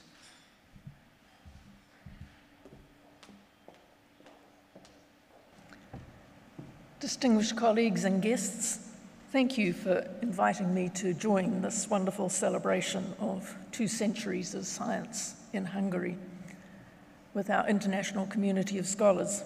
As President of the Royal Society Te Aparangi, I'm delighted to bring greetings from the other side of the globe.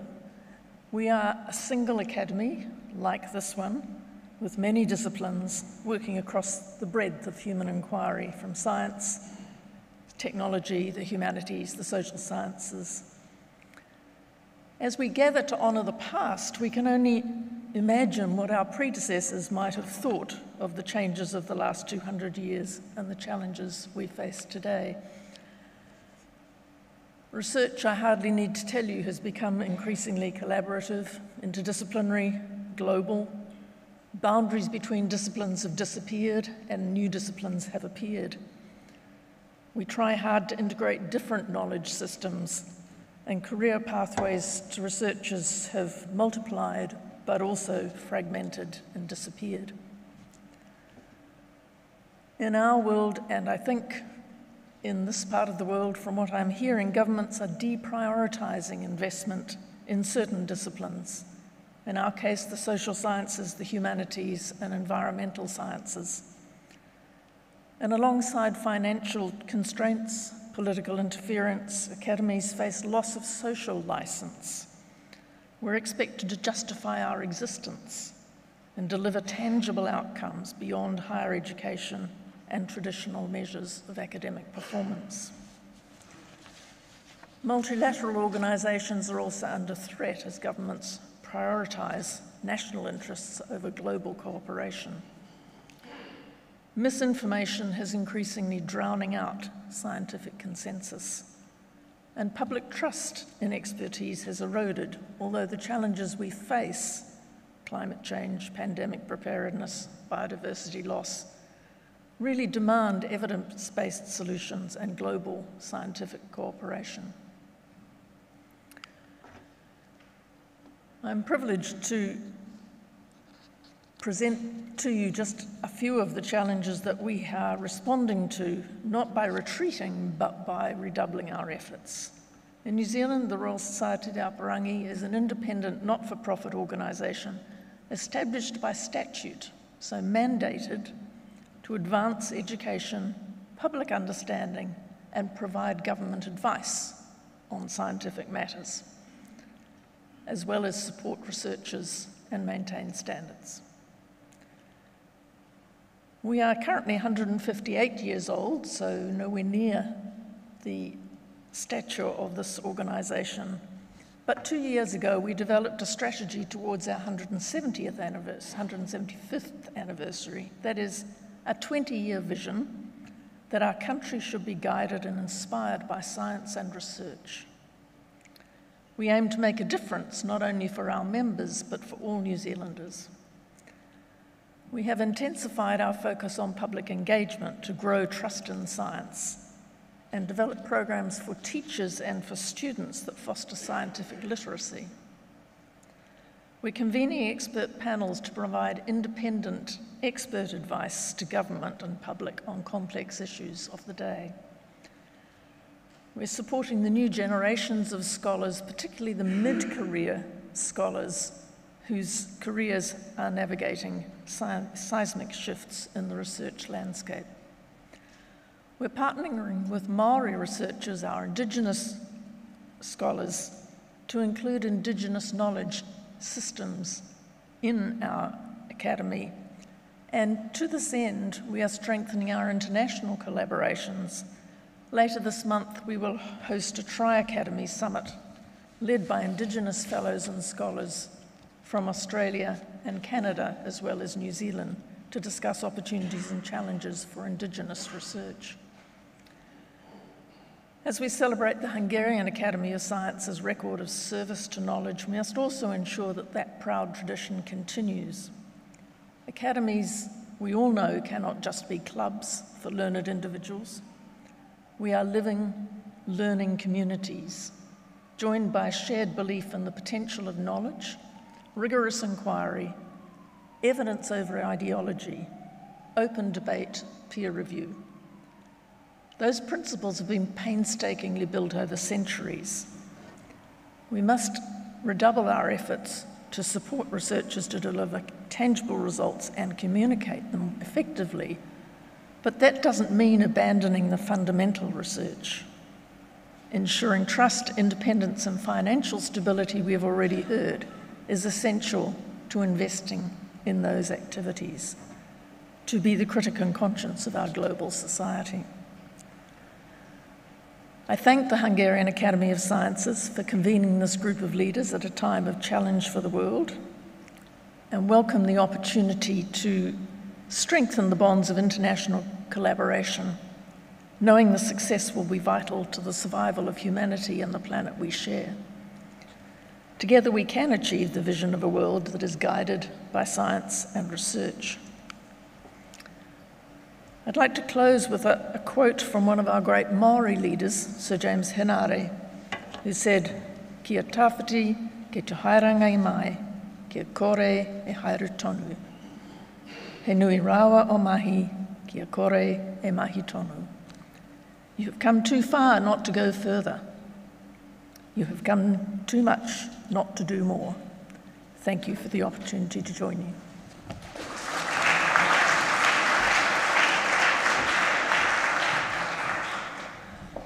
Thank you very much, Madam President. Now, I would like to invite Professor Wim van Saarloos to take the floor.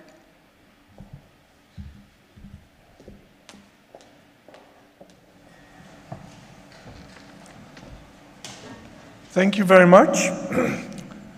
I will offer you my reflections from the point of view of ESAC, of which I'm the present president. ESAC is a network of European academies, and the MTA is an important member of ours, as I'll show you or acknowledge in a minute.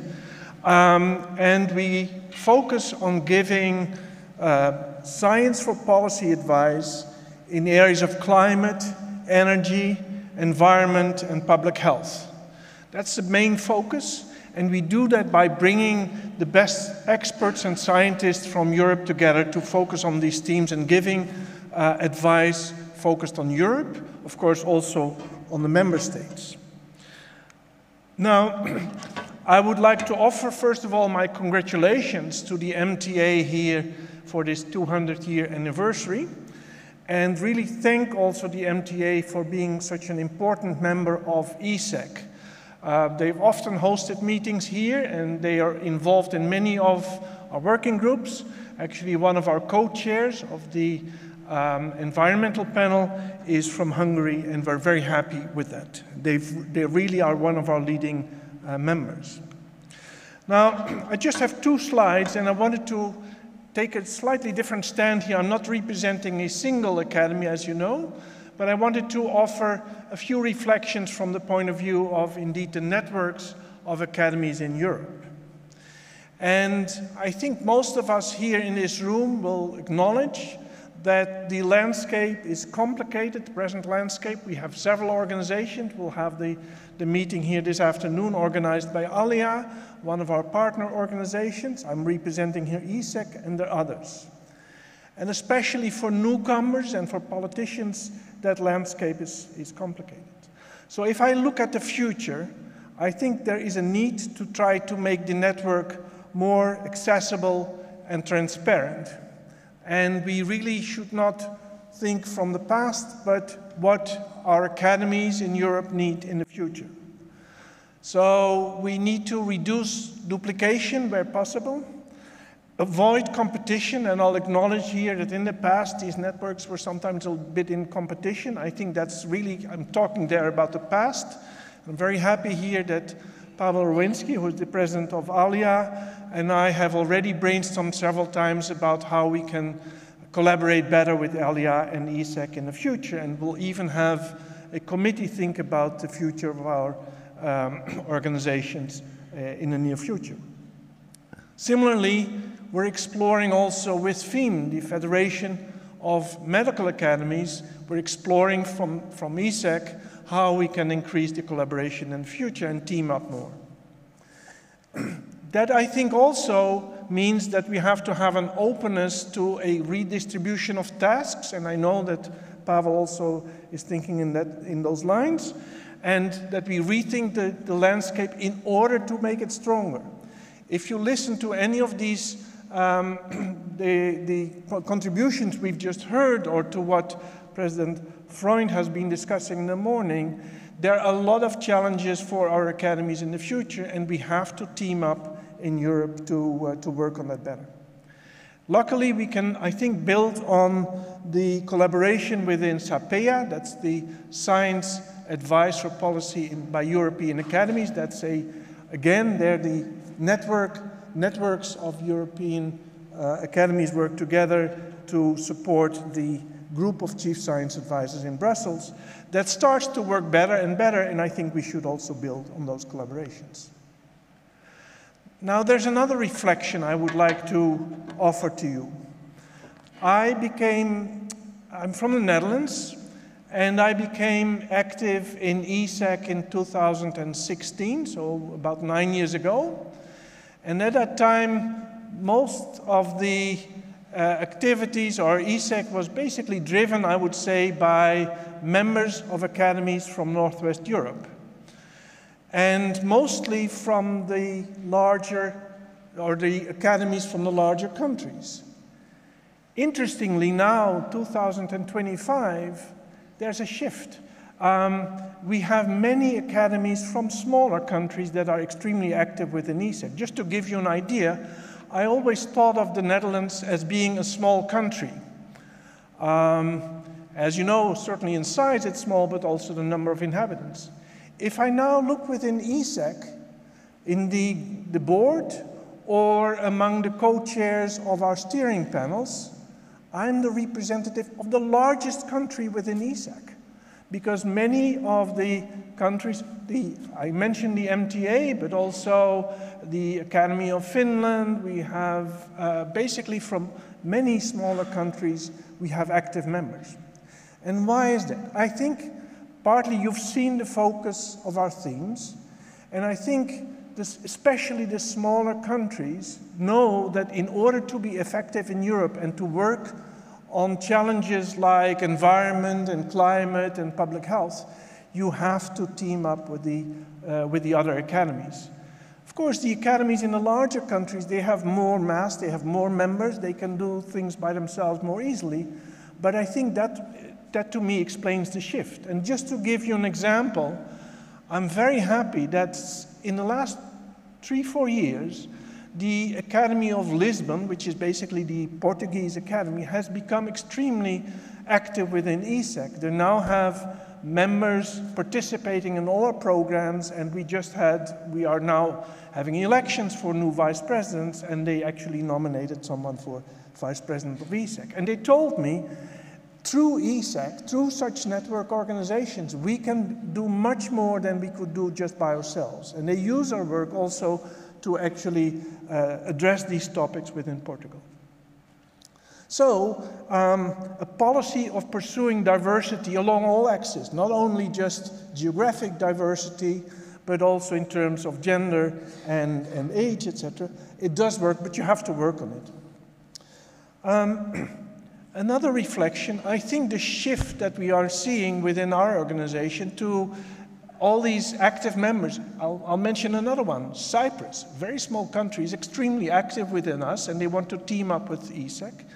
But it means that we have, as our organization, also to be aware of the fact that these academies that are smaller, have limited means, also sometimes have to make choices, and that the model that we made for ESAC when we were dominated by Northwest Europe may not always work for the academies from these smaller countries, and in particular also for the academies from the newer member states.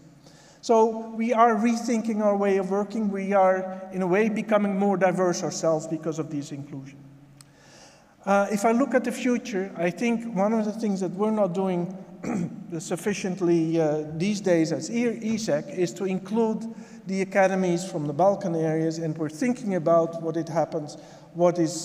we can do for Ukraine after the war will have ended. We hope that we'll be able to involve them in our organization. And finally, I'll just mention it.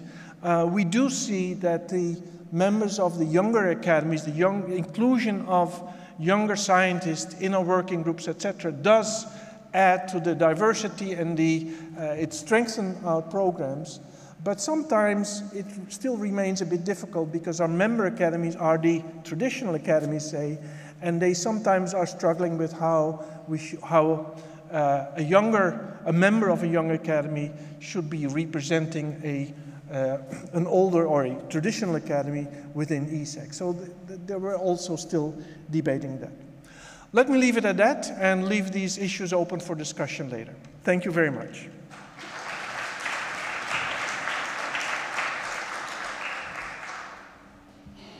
Thank you very much, Mr. President.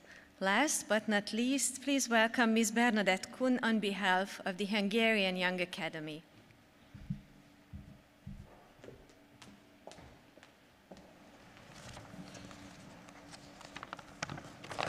Ladies and gentlemen, dear distinguished guests, thank you very much for the invitation.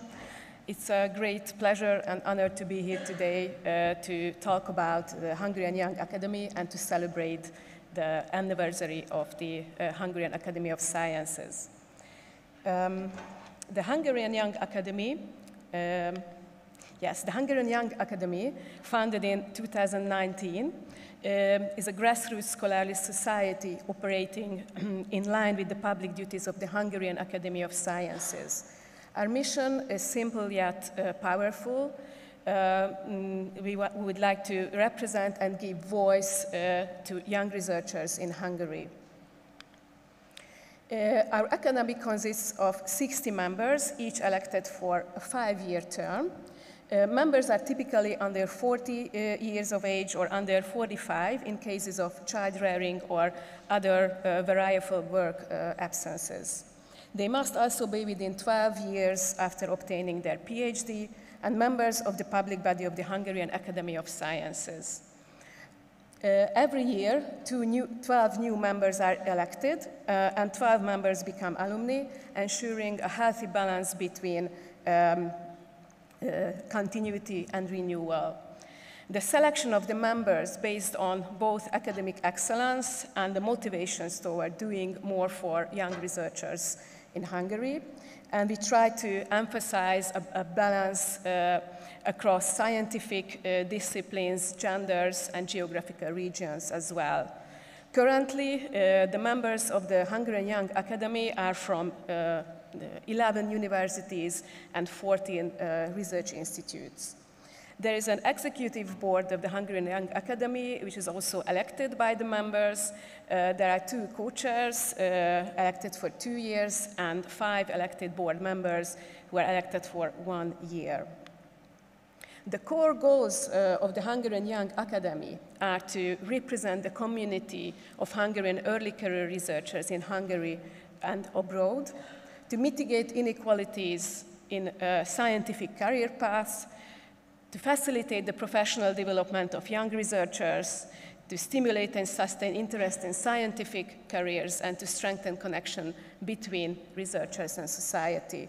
So in short, we aim to build a more supportive, fair, and inspiring research environment for the next generation of researchers. We support our members and the broader young researcher community through a variety of initiatives. These include mentoring programs related to research fellowships like Bolyai mentorship or MSCA proposal writing workshops and our Young Researchers Forum. We also organize webinars, lectures, and a conference during the Hungarian Science Festival, where we celebrate and promote the achievements of young researchers. In addition, we engage in popular science events for secondary school students. Currently, we established, with the cooperation with the Hungarian Academy of Sciences, a new award for young researchers who are active in mentoring others, because we think that excellence and generosity should go hand in hand. Advocacy is another key part of our mission. We conduct regular surveys and research reports on the situation of young researchers in Hungary, and we provide feedback to funding bodies and decision makers, for example, regarding research fellowships and granting systems. As Professor László Kollár mentioned, most recently, a large-scale national survey has just been completed in collaboration between the Hungarian Academy of Sciences and the Hungarian Young Academy. And in this study, we assessed the situation of researchers in Hungary based on a representative sample of more than 5,000 researchers. And yes, the results are almost ready. I mean, the results have already been produced, but it will be presented at the end of November. We also publish position papers in the field of science policy, aiming to make the voices and experiences of early career researchers heard at the highest level of decision making.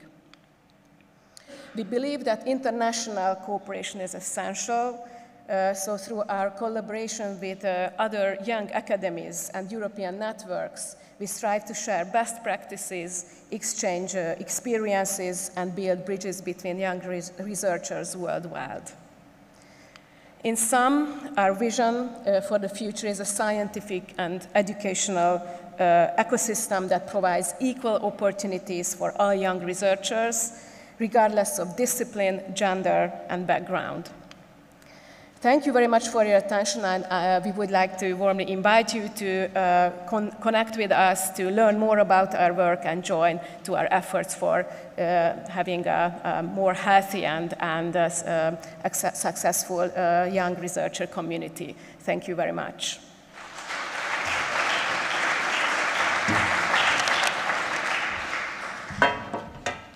Thank you to all our speakers for their eye-opening presentations.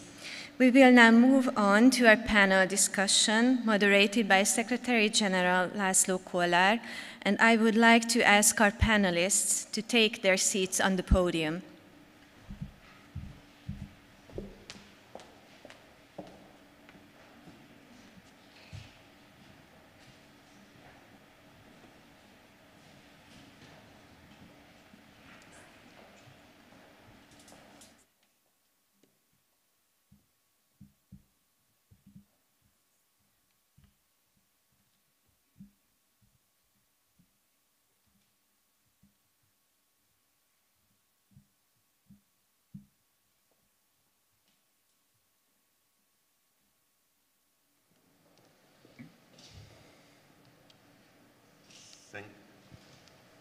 Thank you very much for your very interesting insight, and probably this will start our thinking.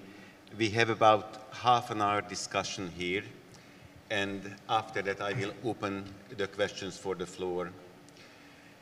Let me start with the following question, and any one of you can share your opinion. So the first question is, what, in your opinion, are the expectations of the scientific community and society regarding the role of academies?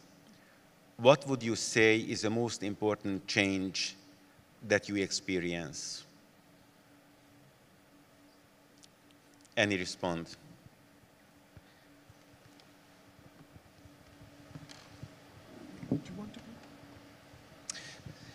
Maybe. Dear Excellencies, dear colleagues, thank you so much. Academies are established for the long term. Let's say that the Hungarian Academy of Sciences celebrates its 200 years anniversary. So young academies are also established for the long term, and I am one of the co-chair of the Hungarian Young Academy at the moment. And I guess that so young academies has a special demand that they represent a generation, the generation of young scientists. So that's why they have their special demands, their special needs, and the Young Academy should streamline this. So we have already mentioned that we have 60 members who are coming from various disciplines. And this community have different challenges to be tackled in each field. However, we have common challenges to be solved for the whole scientific community, and this is those challenges who make the comprehensive tasks of an academy, that we have to work together on solving the issues of the whole scientific community. That's why the separate committees have been already established by the Young Academy, like my co-chair also mentioned, for fostering the international dialogue, for promoting the equality of the chances of various researchers, even to develop the science communication, because we have to also make a coherent communication from our organization and also from the science policy. And also we have the task to negotiate with the science policy decision makers for the long terms, because academies are established for the long terms. So our academy is a relatively new one, just we have 6 years now behind us, but I strongly believe that the Hungarian Young Academy will have also its seat when the Hungarian Academy of Sciences will celebrate its 300 years anniversary. Thank you so much. Thank you. If I would summarize it in 1 or 2 sentences, I would say the role of an academy is to stimulate and guard a healthy science system and the understanding by the public. And then you can put many things under that. That's the inclusion, social safety, that means a properly funded system, accessibility for young people, understanding of the public, etc. I would put a slightly different perspective and say that the most important thing that society expects of academies is to be trustworthy and to be a reasoned, reliable voice for science and truth. And in our current environment, the biggest challenge is that that is no longer taken for granted, and that we have to work very hard to maintain that trustworthiness in the eyes of politicians, the scientists, the public at large. Thank you. I think you already said one of the words which could be the conclusion. You already said one of the conclusion words, which you used probably the 5th time, and this is trust. So it's a very important message, I think. Go ahead, please. Yeah. I would maybe try to reflect on the change which I observed during last, let's say, 2 decades. I think in past, the science was, let's say, science was inward focus. So we are more interested, let's say, also within the academies, on supporting the excellence research. We look at ethical questions. We supported the collaboration, etc., etc. But in the last 1 or 2 decades, we observed that the science is, let's say, more outward focused. The society expects that we will be much more engaged with society. We will much more intensively inform them what we are doing, how we are supporting the economic growth, the society, what we are doing, let's say, within the knowledge transfer, etc. So I think this is the main change which I observed during the last 2 decades. Probably one more word from our survey. Then, as Professor Freund already mentioned, we have a public body, more than 18,000 members, and we asked them why did they join that public body? And the main answer was because they want, this is where they belong, basically. So they want to be part of the scientific community, and this is what it can offer as a scientific community. Any other reflection for the question? Go ahead. Well, the word trust is indeed a very important one. I would say that's very much connected also with a healthy science system. Without trust, you wouldn't have a healthy science system. So in my view, that encompasses many of these issues, but I fully agree. Okay, thank you very much. Let us move to our second question. Do you think that the aging membership should be a concern for academies? If so, what would you recommend to solve the problem?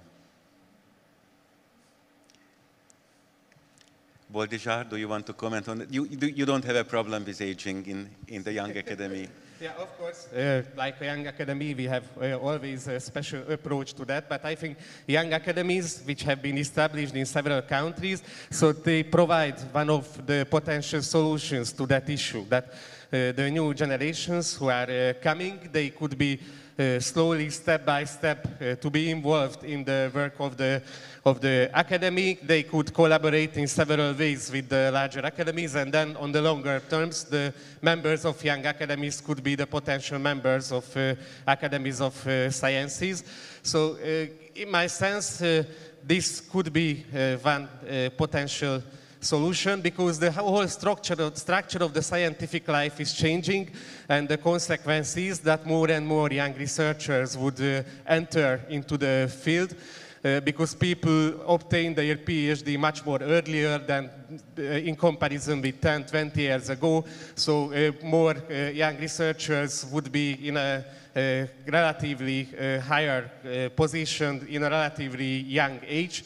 So I think this model could serve as a very good example how to tackle these challenges.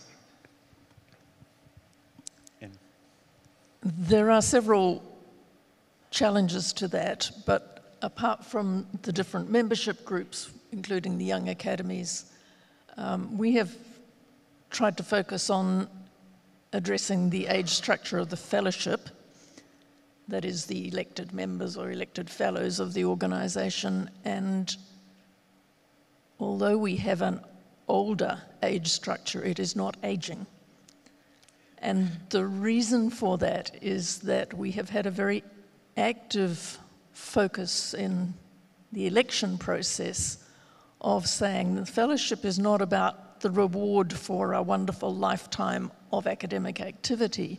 It is about recognizing excellence at any stage of career.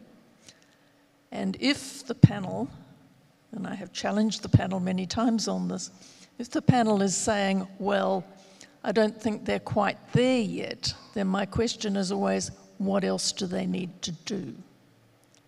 If they're doing all of the things that we expect to qualify for a fellowship, and they just need to keep doing that, is that a good reason not to elect them now? And that is changing the structure of our fellowship.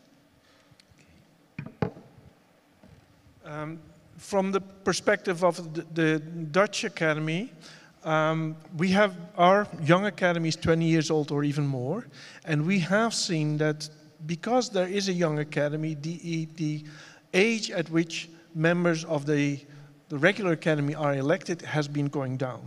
That's one thing. Another thing that has helped to actually drive the average age down is to switch from a system where we would only have an opening to elect a new member in a, some people call it class or domain, once they would turn 65. We've changed that. We just have a fixed number of openings every year, independent of whether someone is retiring in a particular field. And so that avoids strategic behavior, because sometimes people were electing members at a rather old age so that they would retire soon and they could elect another member again. And now, since we elect just a fixed number of people, that helps a lot to drive the election age down. Thank you. I think here it strongly depends if we speak about academies as learned societies or about academy as a research organization. I can speak for the research organization, and there it's probably more easy. We of course have to work with young people already at secondary school, at the universities, establish dedicated programs, attract them for science, bring them to the research institutes, train them during PhDs, and then of course recruit them for the permanent position. Aging would be very dangerous for the institutes, of course. Just one remark. It's if we open up the question, not only academies but also research institutes and universities, there are very different models in different countries, whether we have age limit to be a professor or age limit to be a leader. So there are very different answers to that. Do you have any comment on that?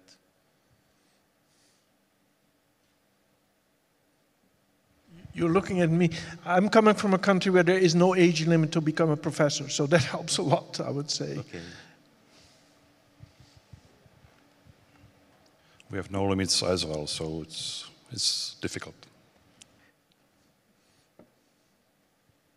We also have no age limits, but that actually exacerbates the problem of an aging professoriate, because people are not retiring and because it is more difficult for early career people to join the professoriate because of funding challenges in particular, and the increasing competition makes them more difficult to get into a stable career. We talk about the precarity, the precariousness of early career scientists, so that the limitation is not the aging moving on, it is actually people getting in at the early stages that we are trying hard to address, because that's where our challenges are. Okay, go ahead, please. May I add a remark? In this discussion, I think I'm in favor very much of a mandatory retirement age, with possible exceptions sometimes for professors also. I mean, I've been living and working in the United States where there's no such a limit, and you see too many people stay on and taking a position that you would rather give to another person. In the Netherlands, we have a mandatory retirement age, and many professors then stay on, I mean, unpaid, but I have still an office at the university, I can continue to work, some people continue to have a lab, but you open up a position for young persons. So I find that very important. Thank you very much. Let me move to the third question.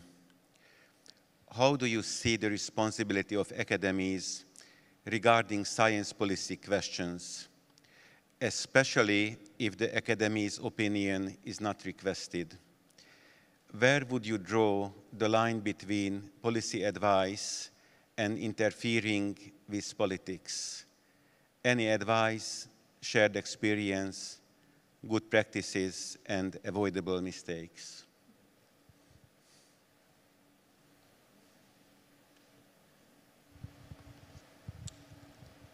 Avoidable mistakes is something I'd be interested to hear about, because we are established by Act of Parliament, and one of our mandated duties is to provide advice to government.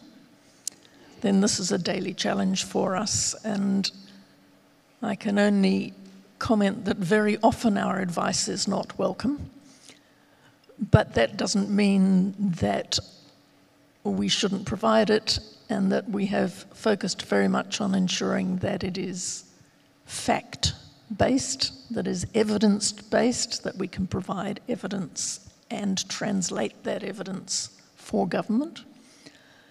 We try to work with ministries and officials to identify areas where providing advice would be helpful, not to influence policy so much as to provide the scientific evidence that might help inform policy,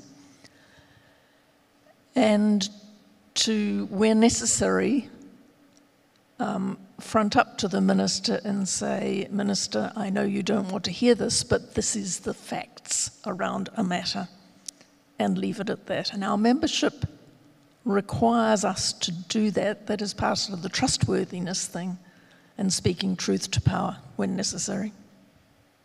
Thank you.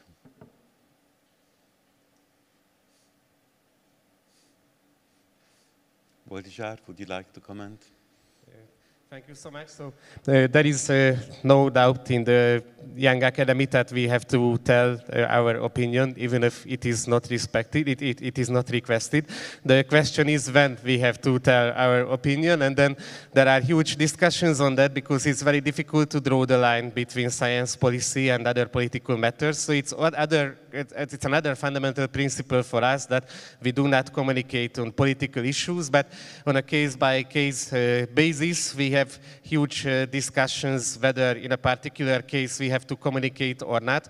Or another line which we have to draw, that we are dealing with systemic issues. So if there is like decision of a particular university or of a particular research institute, we do not communicate on that because this is not a systemic problem concerning the high number of young researchers. But sometimes it's also difficult to decide whether an issue has a systemic matter or not.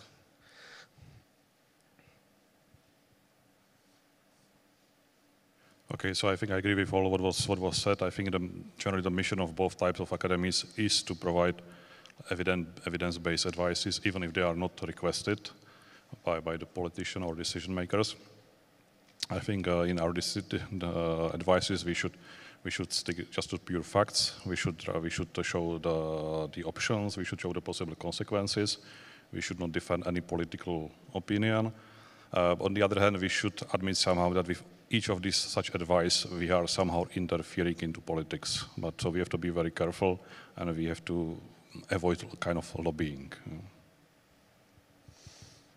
I fully agree what you told already, and this is a question what we discussed several times, and usually after a debate, our presidium made an almost unanimous answer whether we should make a declaration or not. The opinion which came out from the survey what we did, that the opinion of the scientists is very divided on that, whether it was the right way to go or the wrong way, and it's always a very hard decision, even for us when we are trying to come to a conclusion. Thank you for your opinion on that issue. My next question is, diversity in science is a key issue. How would you ensure diversity, and in particular, the participation of women in science? Suggestion of any good practices? Anybody from the panel?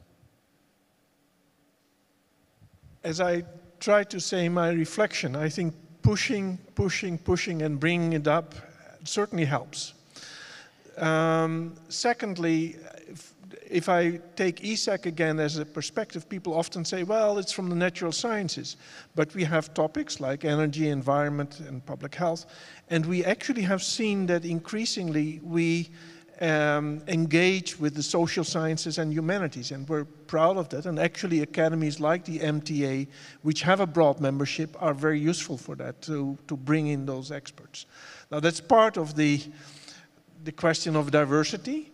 Of course, there's also diversity in gender, etc. We, again, pushing there and soliciting nominations, etc., does help there too. I have two concrete suggestions. One is we have a set of diversity priorities that includes not only gender, but also Indigenous scholarship. I mentioned Maori researchers earlier, and Pacific are the other major group in our country. So we have measures of diversity that we report on annually and publicly. You know, what are we doing and how are we doing for those diversity objectives across all of the activities we do, public report.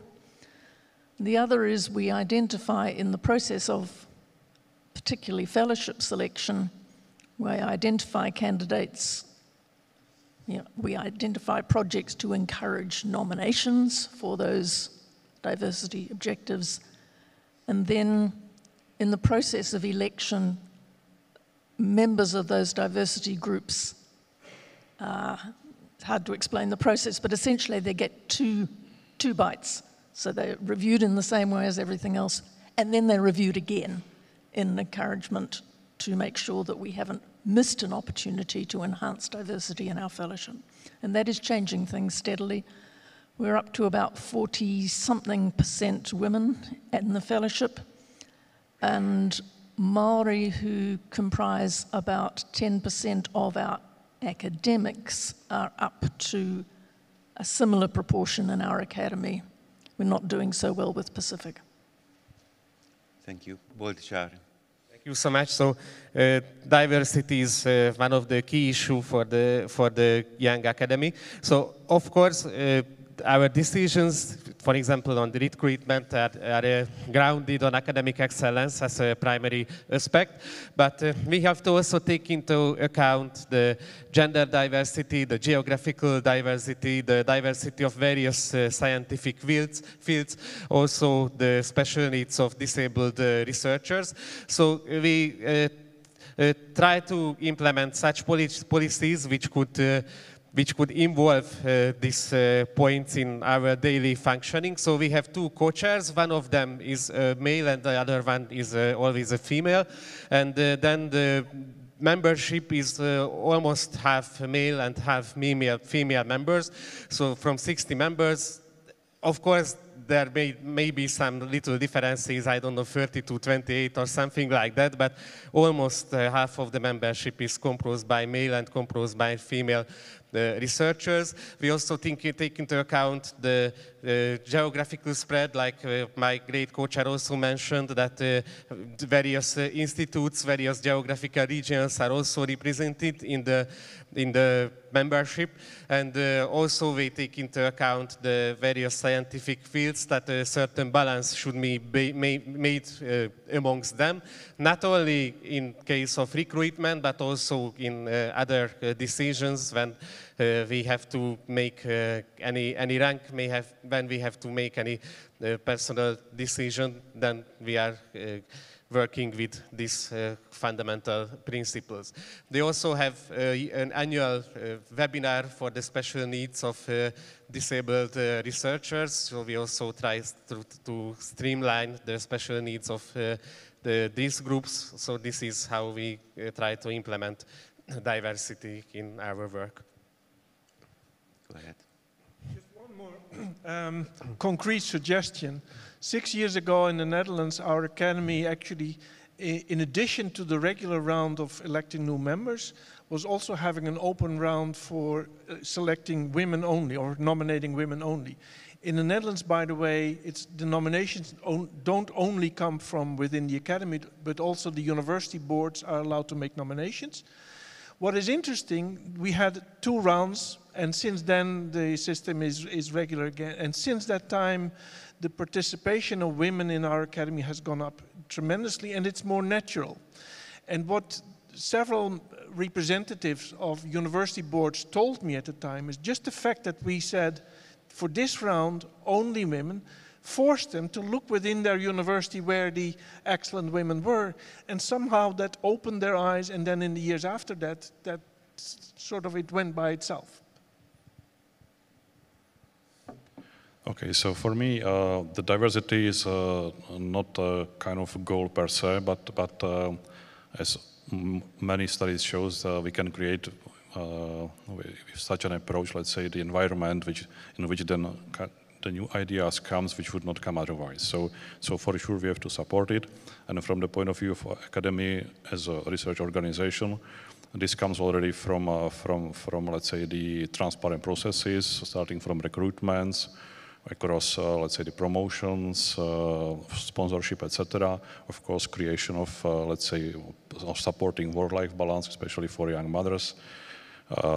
etc., or let's say sharing good examples and let's say results or excellent results of young women scientists, etc. So this is, let's say, kind of our experience.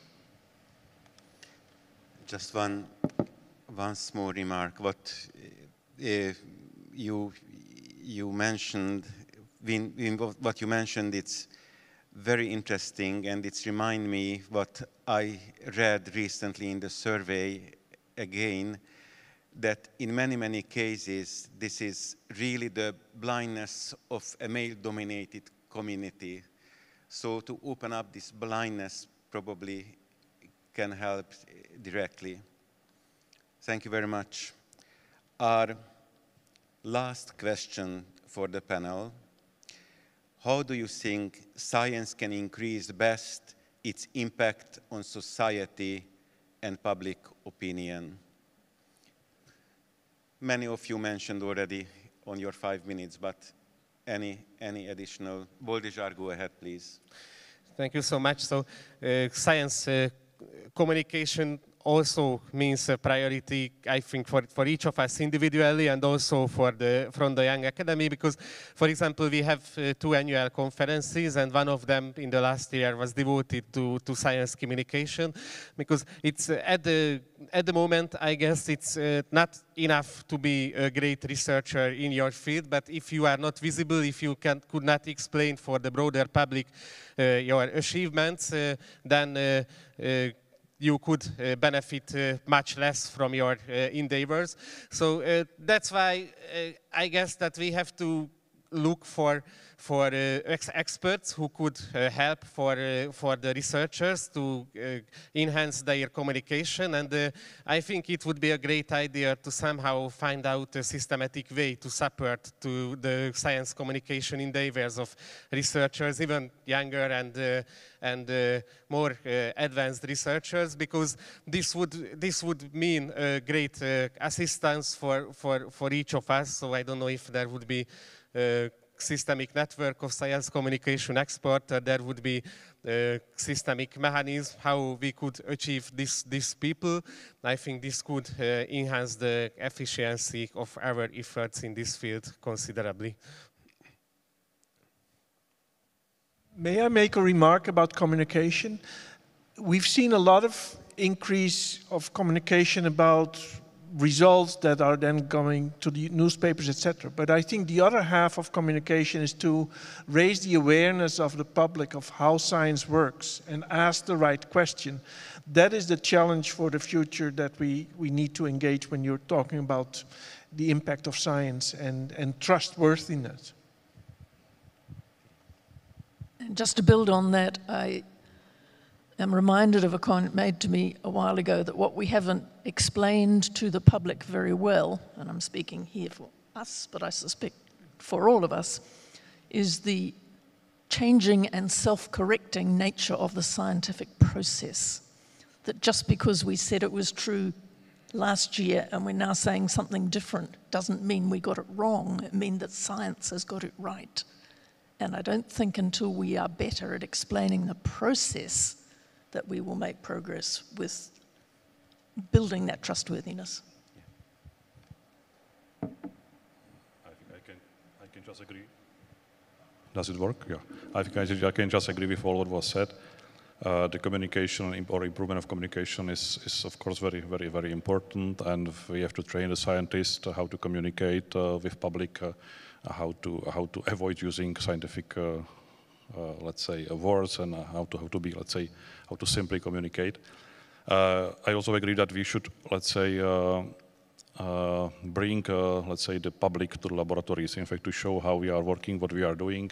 For example, this week in Czech Republic, in Prague, we have the Week of Academy of Sciences, and we open our laboratories to public. They can enter the institutes, the laboratories. They can participate in the scientific work, and I think this is highly appreciated. Thank you very much. Now I open this discussion for the floor. So any questions from the audience? Please go ahead. We can share the microphone.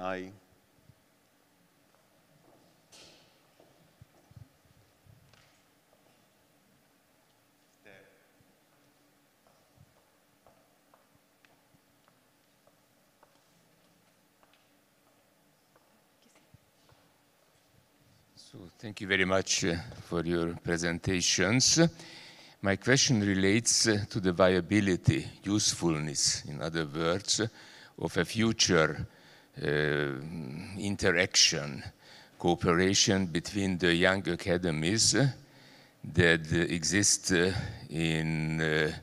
both in Europe and in countries outside Europe. Thank you. If I hear correctly, that was the working together with the Young Academy, both internationally and nationally as well. So any comment on that? Boldizsár. Thank you so much, because young academies are addressed. So we have particular plans on that. So we are also members of some networks of young academies. We have also some discussions in the afternoon, hopefully, from such matters. But otherwise, we have also some perspectives to strengthen stronger collaboration, for example, with the young academies of the neighbor countries where such entities exist, because the situation of younger researchers in these countries might be comparable with our situation. We had also bilateral discussions with the Slovenian, with the Moldovan young academies. So I think the future is absolutely on that. So young academies are relatively young, so only some years passed from the establishment of the first young academies. But I am certain that on the long term, even regional networks, even continental and global networks will be stronger between such kind of institutions. Just our own experience, we asked the Academy to be a member of many of our committees, and we found it very, very useful. They brought a very fresh view on different issues. So we are very happy to work with you, and I hope it will continue in the future as well. Go ahead, please. May I ask a question? I mean, how is it organized? Can the Young Academy of Hungary issue a statement by itself, say, independently of the MTA, or is there some way in which the MTA has to be informed? I can tell you, in the Netherlands, the Young Academy is formally under the Academy. However, they basically can issue statements. When I was president, the only thing I would say, don't surprise me, inform me. And of course, that's already touchy, because then they felt that I might interfere, which I didn't. There are two different issues. One, they are independent in the sense that they can form their opinion and they can deliver their opinion. That's one thing what they can do, and they do it. They inform us, but they have their own opinion. Another thing, that we ask them to participate in several different committees, where they are one voice out of the 5 or 10 or whatever, but they are there. Boldizsár, would you like to comment, or? Not at the moment, thank you. Okay. Thank you so much. Any further questions from the audience? Please go ahead.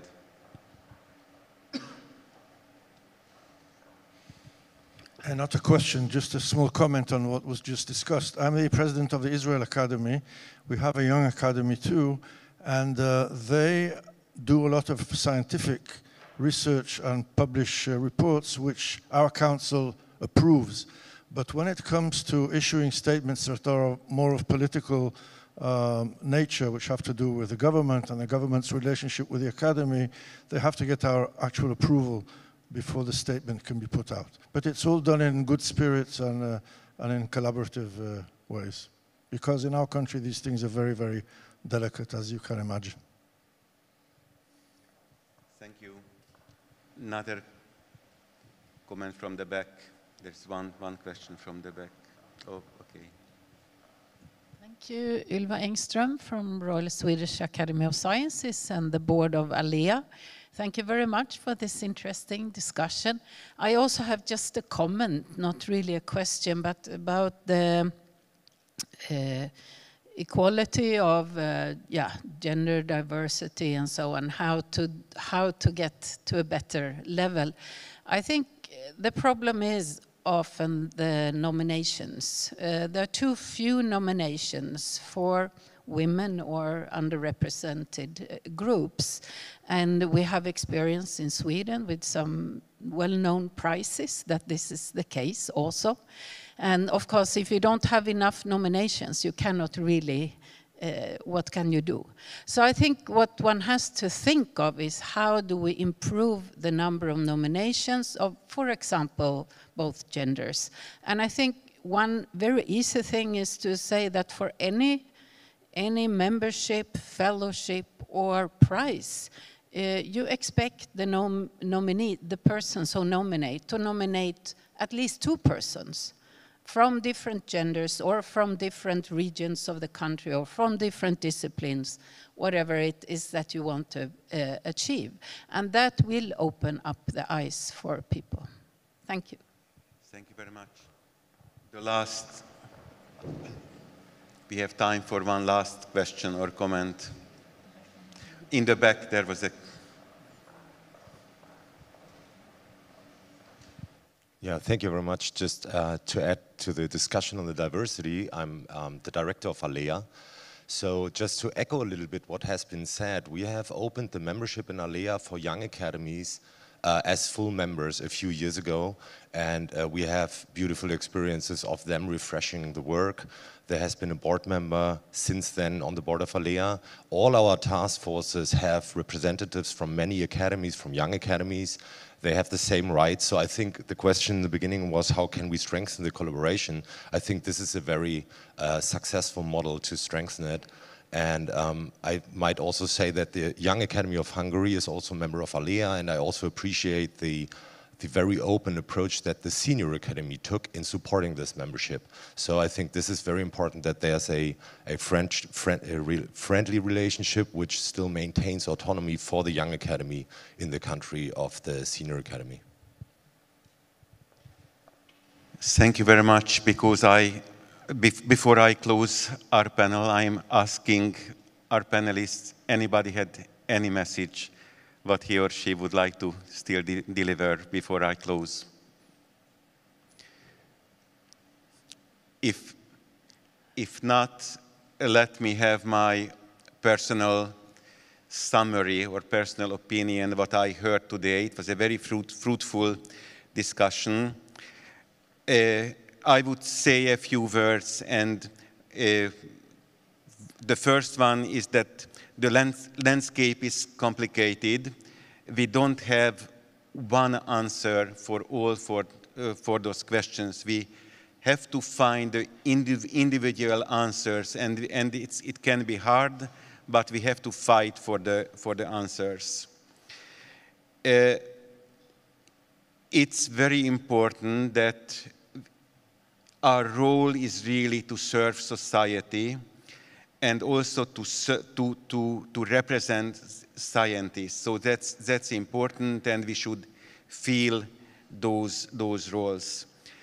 It was a very important message for me. I mentioned already that trust is a basic building block. We have to build on trust, and if we are losing trust, especially the trust of society, we have to rebuild it. That's a key issue to rebuild trust. One element of rebuilding trust is openness of new thinking, and it's very important, and this is why we are sitting here, that when we team up with international collaborators, probably we can find better answers than without that. And trust and everything have to bring us to an environment which really supportive to science. This is what we are working for. Thank you very much for your attention, and thank you for the panelists for the interesting discussion.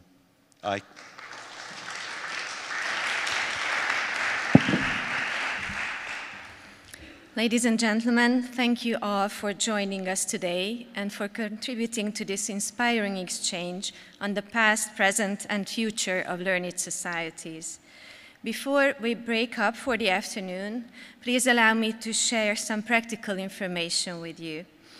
Please join us for a convivial buffet lunch downstairs in the Kodály and Vörösmarty halls of the Academy Club restaurant, available from now on till 2 o'clock. Those of our international guests who are interested in and have registered for visiting the exhibition presenting the art collection and treasures of the Academy on the 3rd floor, please note that we will meet in the entrance hall on the ground floor at 1:15, but we will repeat this announcement during lunch as well. For those of you who will also take part in the workshop co-organized by Sapea and Alea, the program will resume at 2 o'clock in the Grand Lecture Hall located on the 2nd floor of the Academy. Thank you for your attention, and I wish you an enjoyable continuation of the bicentennial celebrations and a pleasant day ahead.